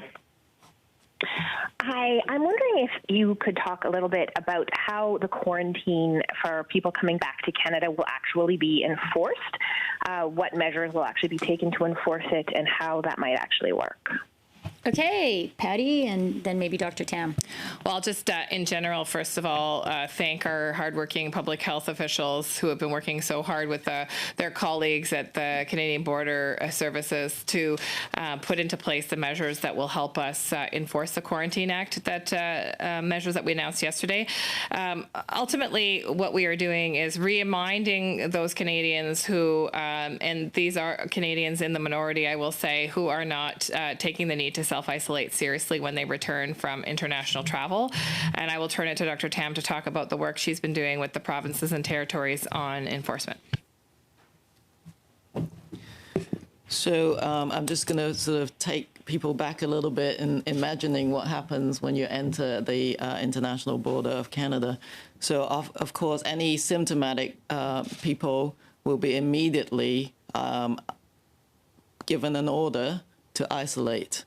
And if they have mild symptoms and they can actually go in their private vehicle and get home, we coordinate with local public health to make sure they're isolating. These are the ill people. If they can't get home, of course, we're putting them in a federal quarantine place. And of course, we'll also take into account a risk assessment as well. So if you're living with someone who happens to be older or with underlying medical conditions, that will be taken into account so that we can house people separately from their family. So these are the symptomatic people. We have contact forms on them, we follow them, we make sure that we have a seamless process with local health authorities. For asymptomatic travelers, as they are now, they can move on as fast as possible to their home, essentially their place of residence in Canada. They are given the order, which specifies the kind of consequences and the penalties that you may encounter if you did not follow the order. They are allowed to go home, they're asymptomatic, and they're asked to self-isolate at home. For these people, we're doing random checks because there are many, many travelers coming across the border. And we will, of course, evaluate this method as we're going along. But that is felt to be the most reasonable approach. We will also work with local public health. They have orders in place as well for self-isolation. So this is a coordinated effort. So if for whatever reason someone is not complying, we can then collaborate with local health authorities in the follow-up process. Follow-up? Yeah, and just to follow up on that, do you have any numbers on the number of Canadians who are in sort of, I don't want to call it the forced quarantine, but in the federal quarantine places? How many Canadians are actually being held in those places? And I guess I think there's also some confusion nationally about what individuals can do to try and help. People are talking about so-called snitch lines, emails, calling police. What do you recommend to individuals if they know of somebody who's not following the order? In terms of the numbers of people in our facility at the federal level, these are very dynamic numbers. They're very few, basically, at this point. For example, we do have someone who is sick in the Vancouver facility.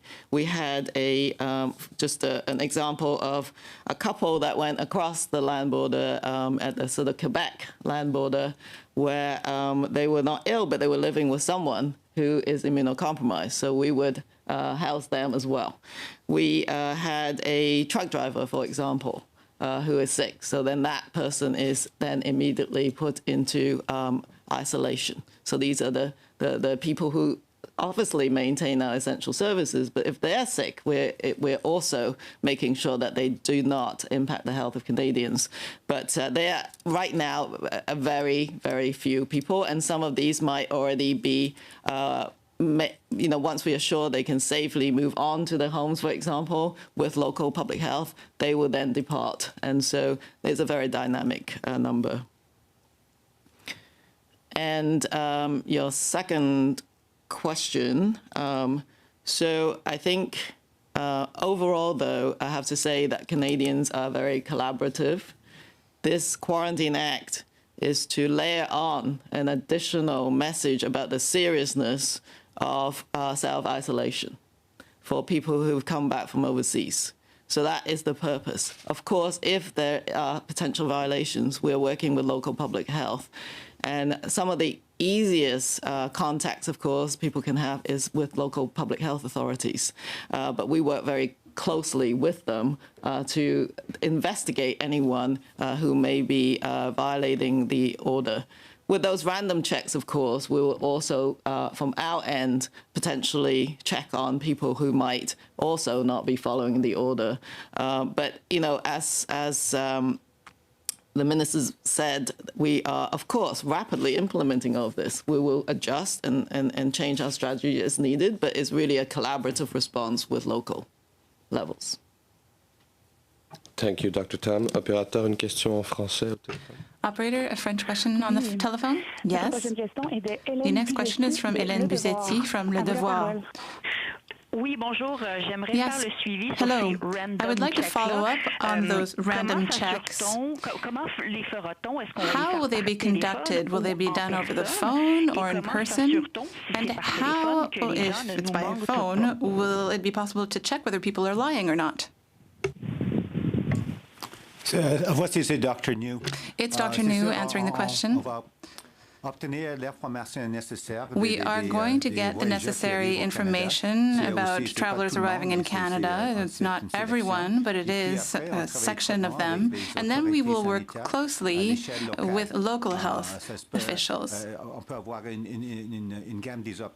There's a range of options. Someone might go to the person's home, but there are other options as well that we're examining because the context is different depending on the province or territory. Maybe my follow-up is maybe for Ms. Ashdu, I'm not sure. I just want to know, for people who are coming back to Canada, they don't necessarily live in the same city where their plane has landed. I think there were talks about organizing transportations for those people who don't actually have their cars, their own personal additional cars at the airport. Have you sorted that out? How is it going to work, and where can people call to get that service? Thank you for the question. The transportation is for symptomatic passengers, so that they are not in contact with other Canadians on public transit that would obviously be at risk because of their potential infection with COVID-19. As the doctor has illustrated, asymptomatic passengers are given public health advice, including the order to quarantine when they get to their final destination, along with a mask, and told to don the mask should they become ill at any point of their onward travel. But if they don't arrive in their own city, how do they do that? The same way that all other passengers are traveling, they would get on to their next flight or whatever form of transportation is taking them to their final destination. And this would only be allowed if they are asymptomatic. If they were symptomatic, they would be transported by our officials and placed into one of our quarantine facilities until such time that we could determine that they were safe to travel onwards. Just to add that the Public Health Agency has contracted medical transport. So these can actually go a certain distance. So depending on the situation, the ill passengers may either be transferred to a federal quarantine site, or if it's within our medical transportation distance, we will actually drive them all the way home. Merci. Next question on the phone, please. The next question is from Alex Bollinghall from the Toronto Star. Please go ahead. À vous la parole. Hi, thanks for taking my question. I think this one might be for the Deputy Prime Minister. What can you tell us anything more about the discussions with the Americans? There was this news report that they're contemplating putting troops at the border. Just what exactly that they're thinking about doing, and what our response is to that? Thank you for the question, Alex. And the Prime Minister did address that in his daily press event this morning. I think for details of what the Americans are considering, the people to ask are the Americans. And the United States, of course, is a sovereign country, which does, as it ought to do, make its own independent decisions about what to do within its own borders. Having said that, let me share with Canadians what Canadian politicians, ministers have been expressing very forcefully, what our diplomats, including our newly appointed Ambassador Hillman, has been saying about this proposal. And that is that Canadians and Americans are rightly proud to share the world's longest unmilitarized border. This is an important example of how our countries very effectively work together. It is also the case that Canada and the United States are very close military allies. We are partners in NORAD, defending our continent, and we are partners in NATO. We have been working very effectively together in our economic relationship. Witness the ratification, even in these difficult times, of the new NAFTA. And last week, we managed, working collaboratively together, a very good reciprocal and cooperative agreement on restricting non-essential travel on our border, across our shared border. In view of all of these connections and the importance of the relationship, Canada is strongly opposed to this U.S. proposal, and we have made that opposition very, very clear to our American counterparts, and we will continue to do so. At the end of the day, every country takes its own decisions, but ours is an important and valued partnership, and we are making very clear Canada's position. Thanks. Alex, one follow-up. Yeah, thanks for that. And just, I guess, expanding on that, I mean, we're seeing around the world travel restrictions, lockdowns, borders shut down, countries sort of scrambling for supplies.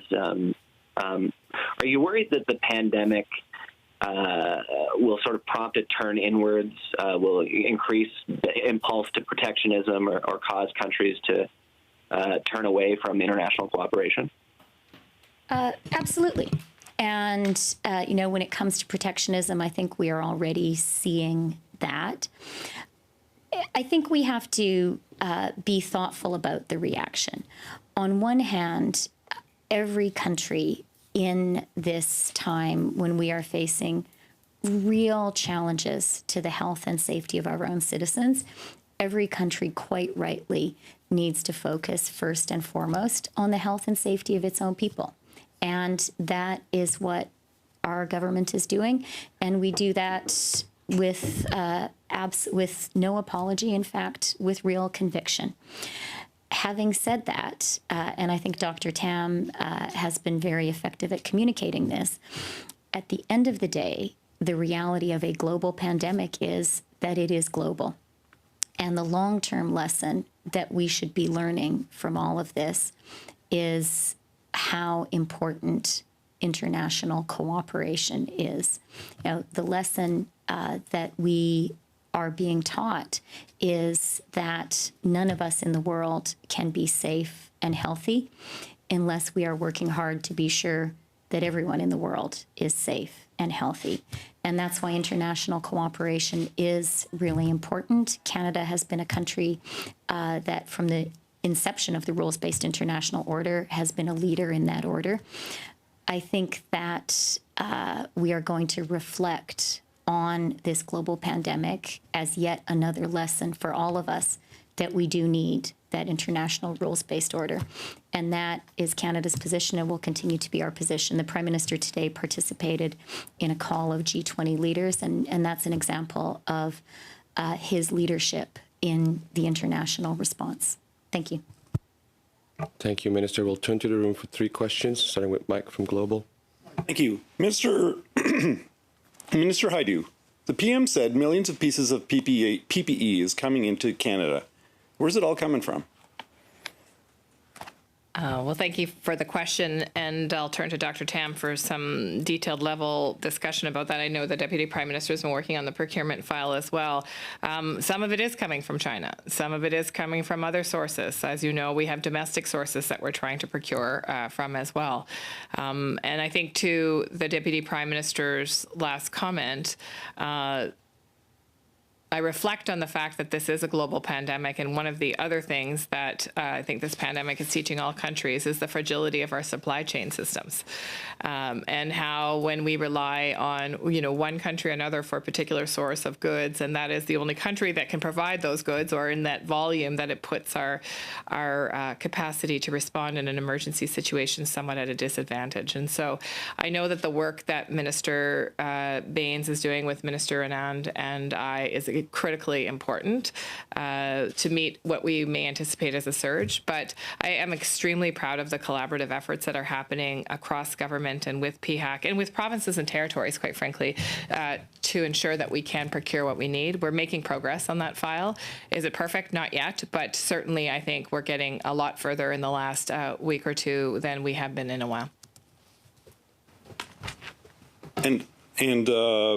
So this is on top of this. China sent back about 16 tons last month of equipment, right? That's what I have here. But is this on top of that, or is that number totally crazy? I'm sorry, what was the question at the beginning? Can you confirm that China is sending back more medical equipment than the 16 tons sent back last month? We'll have to get back to you on that. I'm not sure about those numbers, but unless Dr. Tam has details, but we'll get back to you on that. I will say that we appreciate how hard manufacturers across the globe are working right now to increase their production. And I would say we're not the only country that appreciates that. I, too, have regular calls with my counterparts, and we have a G7 meeting once a week. It happened to be today. Of course, all G7 countries right now are in the throes of their pandemic at various parts of their curve. And the question of personal protective equipment and other supplies was of paramount importance. And I will say that the efforts that are happening, as I said, on domestic production, but also on that sharing and balancing as we see the challenges emerge in different parts of the world is phenomenal at all levels. Thank you. Julie Van Dusen, CBC. Hi, Ms. Freeland. You say you don't like the proposal by the U.S. For the border. Don't you think we deserve to know what the specifics are? So could you just tell us what is the proposal, and is there anything we can do about it? So again, the specifics of what the U.S. proposes to do within its own borders is truly a question which is rightly posed to American leaders. And I think that it would be inappropriate for anyone other than U.S. leaders to comment on what it is that they are contemplating. In terms of what we're doing about it, we are very directly and very forcefully expressing the view I shared a moment ago, which is that in Canada's view, this is an entirely unnecessary step, which we would view as damaging to our relationship. And I would also like to thank and acknowledge Minister Blair for speaking to his counterpart about this, and Minister Sajjan for speaking to his counterpart about this. Having said that, it is absolutely the right of every country, very much including our neighbor, to do what it chooses to do on its border. And I will also say that something that we have been in very close contact with our American counterparts about at the health level, at the border level, at the sort of political level, in explaining to them the actions that Canada is taking when it comes to public health here in Canada. Thanks. Okay. I'm not sure if it's for Patty Hajdu or for Theresa Tam, but we are hearing, it's a health question, we're hearing that flight attendants are getting sick on planes because they have sick passengers that they're dealing with. Is there anything being done to stop this? I'll start and then turn to Dr. Tam. We've worked with various industry sector partners to provide technical guidance for employees in that particular sector that can help them prevent acquiring COVID-19. We know that there are a variety of frontline workers, including retail workers, who are experiencing a higher degree of contact with individuals and not able to socially distance in the same way because their services would be considered essential. And so we continue to work with sectors to refine that guidance as we uncover various aspects of their work. And I will turn to Dr. Tam for any further comment on that. Yes, so we do provide advice or guidance to different sectors and have been engaging with airlines on an ongoing basis. Some of the current measures being put in place, for example, ensuring no sick passengers get on the plane, of course, also protects the crew that's on the plane. There are protocols on what to do with a sick passenger and ensuring that people have the right equipment in order to, for example, put a mask when on someone who's sick. That's the key piece, and try and separate them. Increasing environmental cleaning and procedures like that, providing advice to ensure that the aircraft is cleaned and safe as well. So, of course, anyone arriving in Canada who is ill will be taken care of, as with other travelers as well. But I think I understand the concerns, and it's really public health guidance that is being provided. Okay, one last question for the room before we go back to the phone. Rachel Haynes, CTV. Hi, Ministers. Rachel Haynes here from CTV. My first question is for Minister Hajdu and Dr. Tam. It's about a joint Canada-China research paper from the University of Calgary and 5 other universities in China that has shown that a 2-week quarantine may not be enough, and 1 out of 8 people will actually start showing symptoms after 2 weeks. So will Canada consider extending this quarantine to a 3-week period? Are there any circumstances under which this would be considered? Given this is a research question, I'll turn to Dr. Tam. I think we'll reevaluate new evidence as it becomes evident. I think we will certainly review this paper, but of course, there's always a distribution in terms of when the incubation period of when people feel sick is still the most common, the median, if you like, incubation periods is still that 5 to 6 weeks. So you have to take 5 to 6 days, sorry. We have to take essentially a look at the range. So I think certainly different circumstances can be evaluated, but it's, the public health measures are layered, and you're perhaps never going to catch the tail end of that distribution curve. But our public health measures are there to essentially encompass the range of that incubation period. For all of those kind of papers, I have to sort of review whether how solid the epidemiologic investigation is, but we absolutely are open to integrating any new evidence. And Minister Hajdu, as a follow-up to the previous question about the materials that were sent to China, when Canada sent this equipment, was there a reciprocal agreement already in place with China so that they would send us supplies when we are in our time of need? Were there assurances given by the Chinese government to send back these materials? Again, I'll turn to Dr. Tam to talk about the principles of equipment sharing. So I think at the beginning of the outbreak, of course, we are now in a very different moment in time in the pandemic, but I think the WHO called for global support to China. And I think it's a very important public health principle, which is containment at source is the most important thing one must do at the beginning of any outbreak, because by helping the initial epicenter, you're going to help the world. You're going to help Canada as well. So I think it's a reciprocal concept of, yes, helping China, but really in the end, it's preventing further spread, and that will also affect Canada and the rest of the world. So that's really the concept. And I think that the global public health collaboration is extremely important, and particularly in pandemic circumstances. But if you want someone to contain at source, whether it's West Africa for Ebola outbreak, or essentially Wuhan for the outbreak that initially impacted China first, that concept is critical. Thank you, operator. We'll turn to the phone for 3 more questions. Yes, thank you.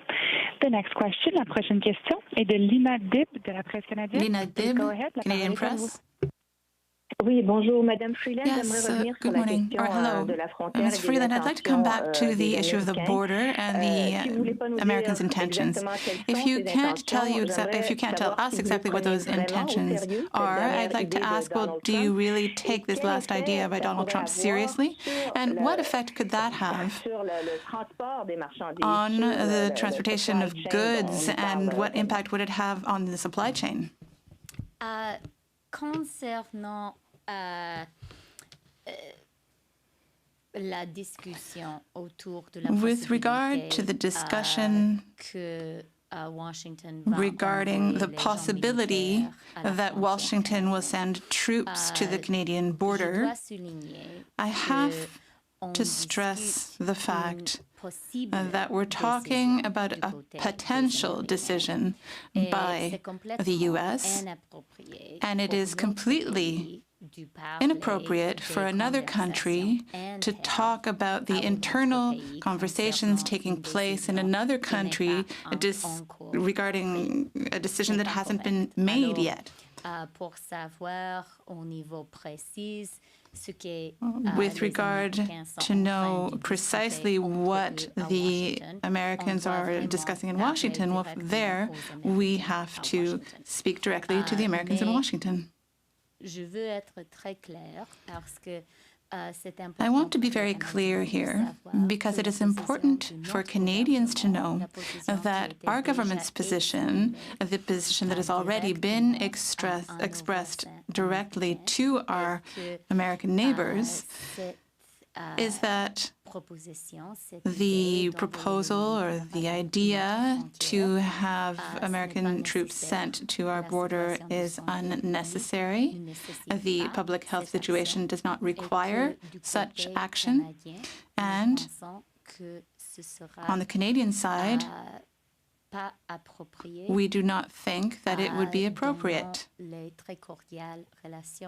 given the very cordial relationship that our two countries have and the military alliance that exists between our two countries. With regard to the possible effects on international trade between our two countries, I would like to say that the decision has not yet been made, but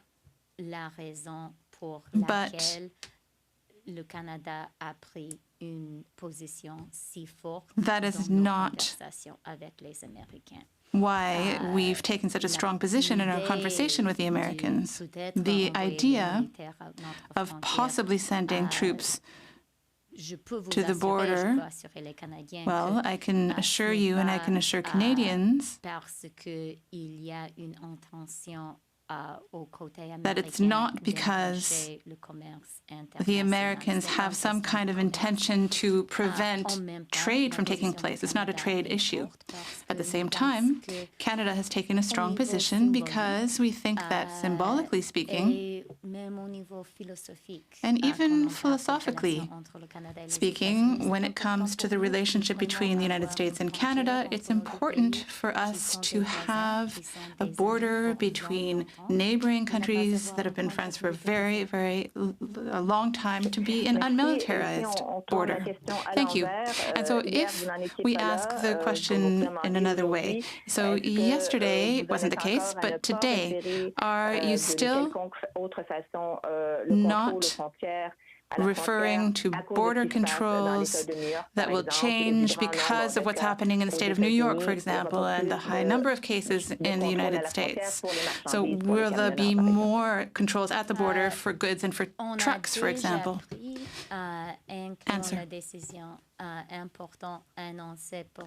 Well, we've already taken a decision, and it was announced by our Minister of Health. We have already made strong decisions to control the border, including the border with the United States. We have set up restrictions on non-essential travel. I think that all Canadians understand that international trade between the United States and Canada is absolutely essential.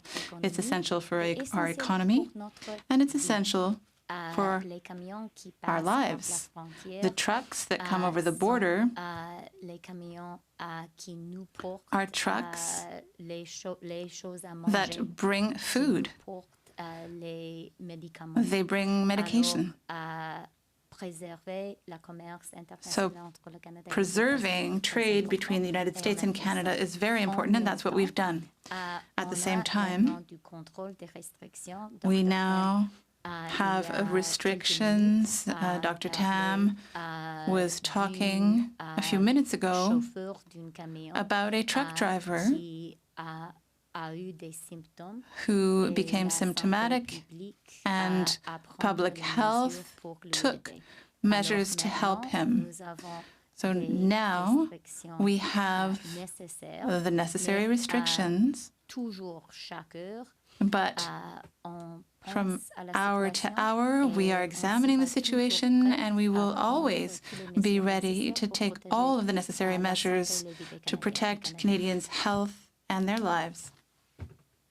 Bien. Merci, Lina. Thank you. Next question on the phone, please, operator. Yes, the next question is from Paul Vieira from Wall Street Journal. Please go ahead. Good afternoon. Can you hear me? We sure can. Okay, thank you. Deputy Prime Minister, can you tell us when U.S. officials came forward to tell you about this idea regarding troops near the border, please? We first learned about the possibility a couple of days ago. A couple of days ago. Okay. Maybe a few days ago. Have you spoken to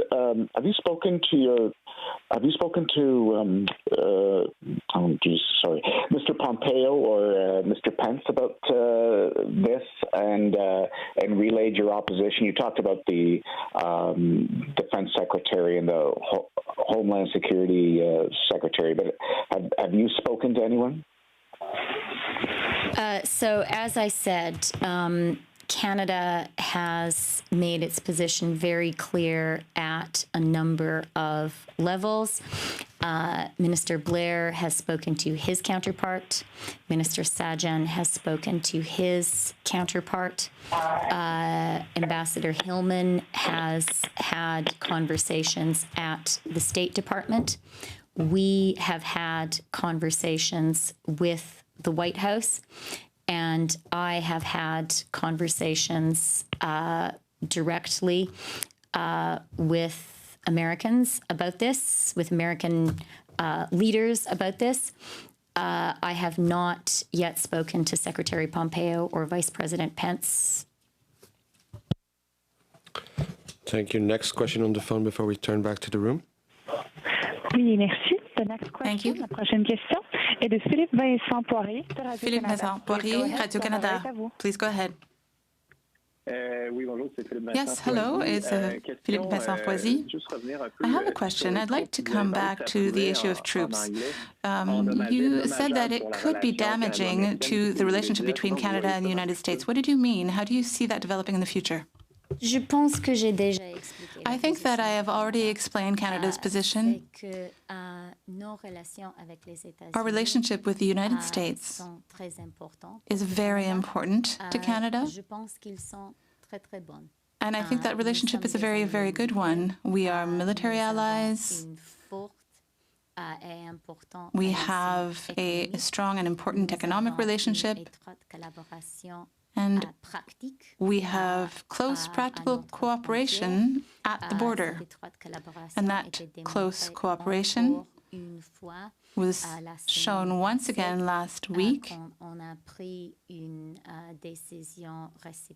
We made a very well-coordinated mutual decision regarding travel restrictions for non-essential travel because of the coronavirus. So for all of those reasons, for us, and we express that directly to our American counterparts, we think that sending troops to the border is not necessary and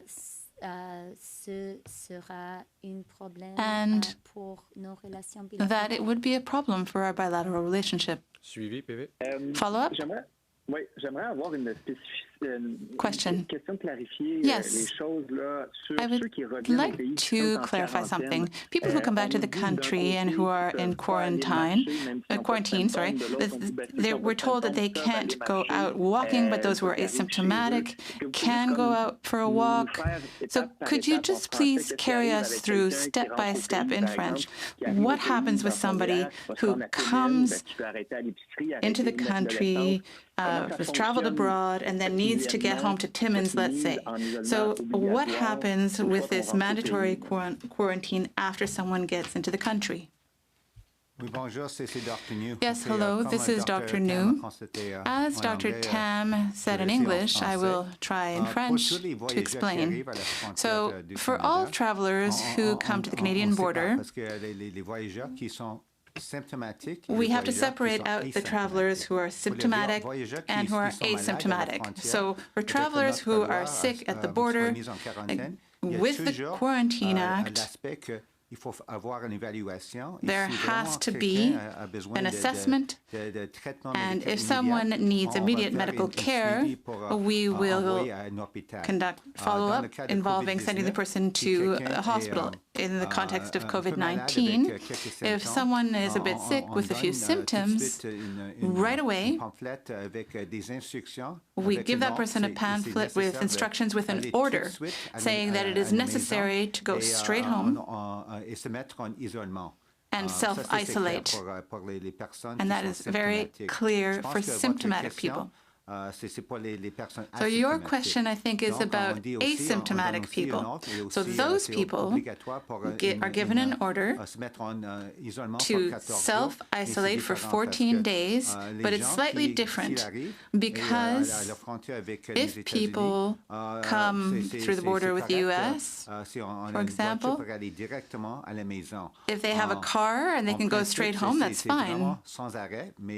Because in principle, there is no stop there, but it is, or rather, they are in principle not supposed to stop anywhere on the way home, but if they use physical distancing, it's fine.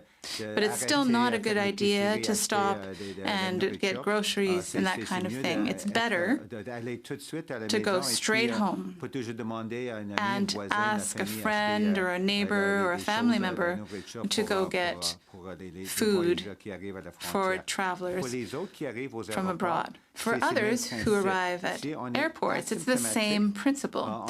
If a traveler is asymptomatic, they receive an order and a mask in case they develop symptoms. And it's important for that person to take the next flight, the connecting flight, to get to the next airport and get transportation to get straight home. With regard to exercise, well, we see that for people who are arriving in Canada from abroad, their exposure to the virus abroad, that risk is different than for Canadians here inside of Canada. So it's a special situation. So yes, we know that everybody needs fresh air. But in principle, maybe just walking around the backyard is okay, but not really. Those people should not really be in contact with the general population. Is that enough clarification? Thank you, Doctor. So we'll take 2 questions from the room, and then we'll go back to the phone for 2 more questions, and that's it. Kelsey Johnson-Reuters. Minister Haidu or maybe Dr. Tam. We're hearing from the companies that make ventilators that it would be much easier for them if there was a more streamlined process to deal with requests for orders, distribution, and perhaps even managed distribution. Is there a consideration to have a single entity, maybe FAC, take over this rather than having companies field 15 or 16 orders from various provinces or various regions and not know where to send them? Thank you. That's exactly what is happening. We are coordinating by and large with the provinces and territories to mass procure all of the items that we need. There are still some provinces that are putting in individual orders, but we have encouraged them to work with us in this procurement process to help streamline and facilitate those orders, and also to be able to put in the bulk orders that will receive hopefully more attention in competitive space with other manufacturers. Other orders from other countries. That work continues, though, and as I said, Minister Anand is helping Public Health Agency of Canada and Health Canada to make sure that we streamline as much as possible, not just the quantity that we need, but also the specifications that are being required. Okay. And then my second question, I believe, will be for Minister Qualtrough, but it may be Minister Duclos, so correct me if I'm wrong.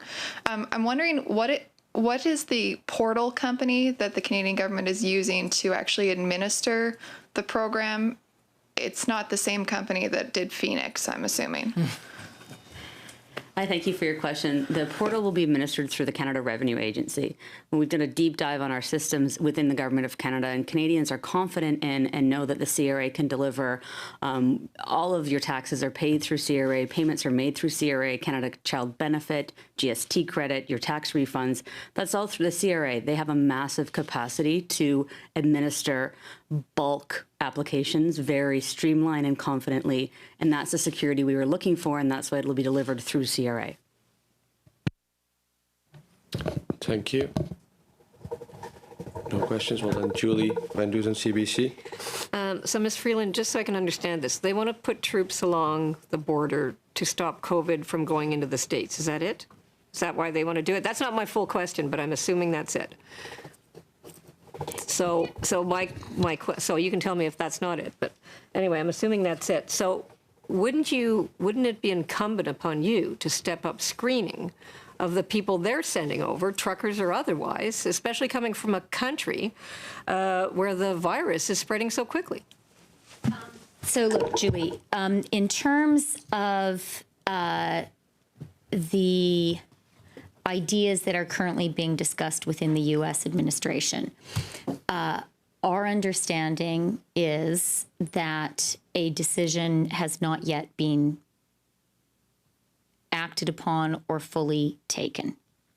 Having said that, decisions are being taken at speed by governments around the world, and including ours, including others. And so it truly is both difficult and inappropriate for me to specify what is being discussed inside another government. And I can say, from our own experience, everyone right now in the whole world is operating on the principle of choose speed over perfection.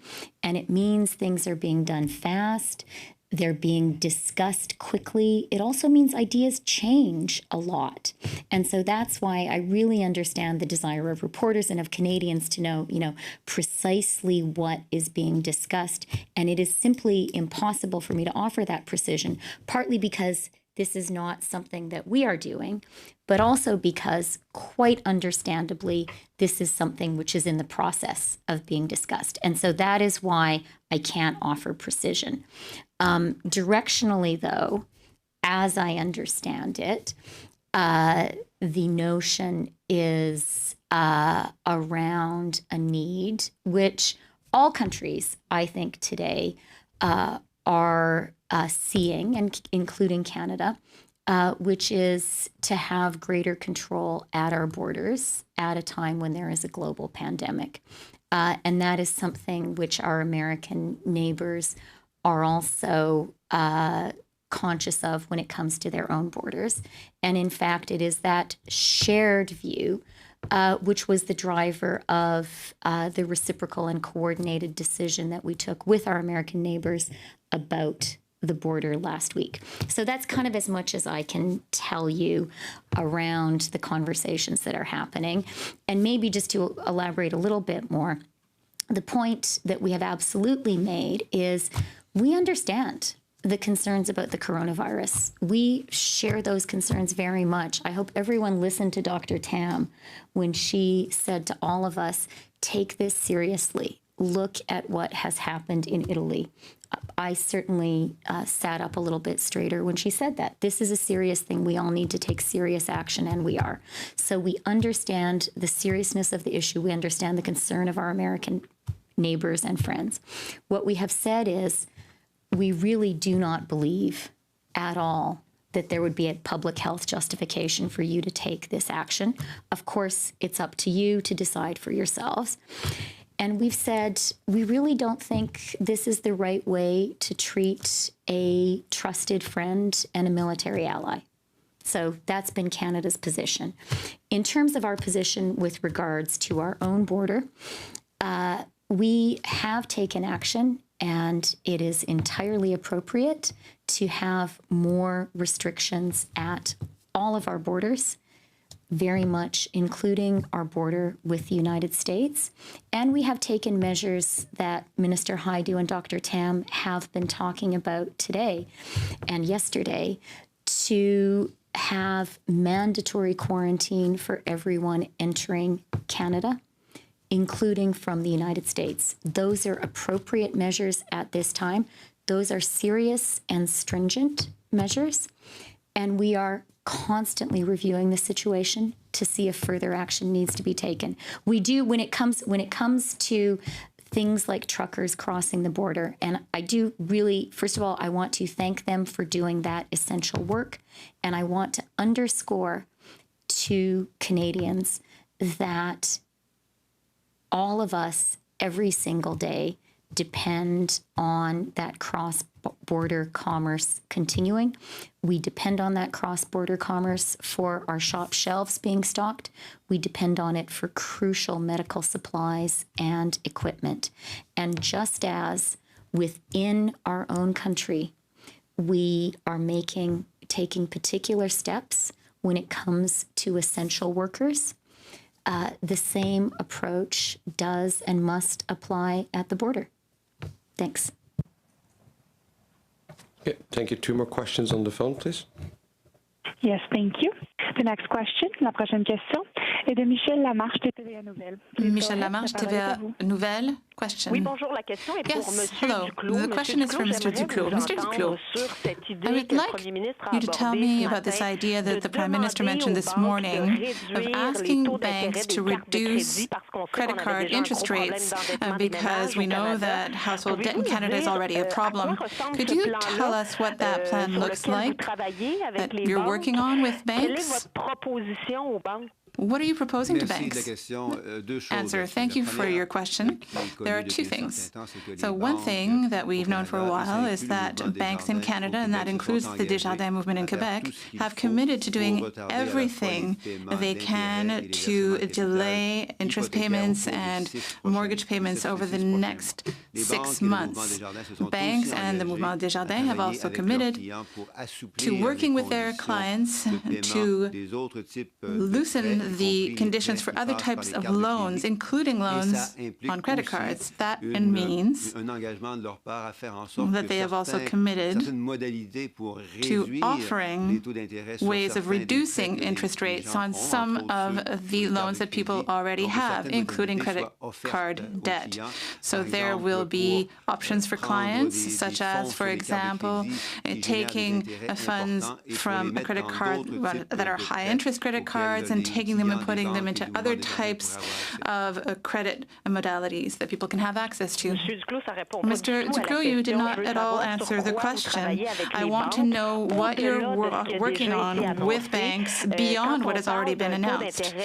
When you talk about an interest rate that would be more reasonable for people who are under incredible economic pressure, do you have an idea in mind? Is there anything specific, or is there nothing on the table? Answer. The proposal is what I just said. It's that the banks and the Desjardins movement have committed with regard to mortgages and other types of credit to make Canadians and Quebecers' lives easier in the next few months. With regard to mortgages, that is to be able to postpone capital and interest payments for the next 6 months. And for other loans, including credit card loans, the banks and the Desjardins movement have committed to showing flexibility, including social responsibility, which is incumbent upon them in such difficult times for hundreds of thousands, if not millions of Canadians. Thank you. Last question on the phone, please. Yes. Thank you. Merci. Our next question, la prochaine question, est de Abigail Biman de Global News. Please go ahead. Your line is open. Hi, thanks for taking my question. I heard earlier from Dr. Tam that the number of Canadians that you are planning for to arrange quarantine facilities for is obviously in flux and not so many so far. But I'm wondering if you can elaborate on how many you're planning for. Are we talking about thousands, more than that? And I know I heard from Minister Hajdu that hotels were involved yesterday. Are there other kinds of facilities that you're engaging? Well, in the sort of Quarantine Act, we can actually take over specific sites as a federal quarantine site. Some of them really have been hotels, and so that's very key And, we thank the collaboration that we have, but it is something that can be done, through the Quarantine Act. We, of course, also have plans B or C, looking at other sites, including, for example, Trenton has been used for other repatriation flights. So looking at federal sites, facilities, there are different ranges of those. So I think we're expanding to just examining all the options, should they ever be required. One follow-up? Well, yes, you didn't answer my question in terms of how many people you're planning for, but I'm also wondering if you can, and I know we've heard some of this in French, but if you can again elaborate on the follow-up from public health in terms of following up with travelers by phone or in person, and what happens when it actually comes to enforcement? Is CBSA involved? Is that local police? If you could just paint that picture a little more clearly, please. Thank you. So anyone who's sick is immediately isolated if they can't go directly home and they're mildly ill. If they're seriously ill, they go to the hospital, they're isolated. A quarantine order is put on them. We, of course, follow them in collaboration with local public health.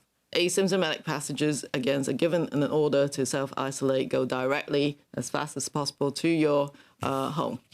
And we will do random checks on the asymptomatic people. And that can be done in different ways. So telephone call. Of course, we collaborate with local public health as well, some of whom have also got mandatory orders to self-isolate.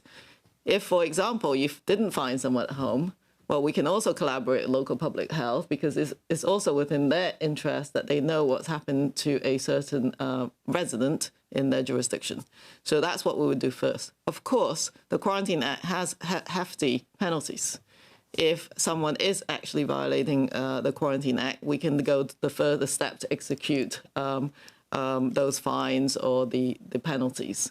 And that hopefully will not happen very frequently. That is what we are looking for. But under the Quarantine Act, we can engage potentially peace officers if needed. But again, it's more, this is a deterrent, if you like, a serious reminder of how absolutely important it is to undergo self-isolation.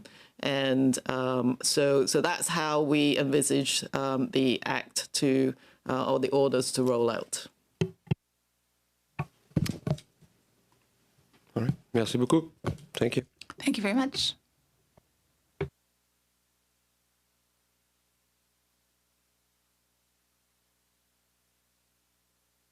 Okay, that is our daily update from the COVID-19 Cabinet Committee and public health officials federally. Just a couple things to clear up before we move on with our coverage. Lots of details there about how the Quarantine Act, which was taken into effect yesterday at midnight, meaning that if you return to this country now, you are now legally required to self-isolate for 14 days. And if you are showing symptoms when you land in the first city you land in Canada, you will have to quarantine there, and public health officials will find you a place if that is needed. And then finally on this news that our government is also now confirming that the United States is considering sending around 1,000 troops near the Canada-U.S. border to monitor people moving back and forth at irregular border entries who may or may not have COVID-19.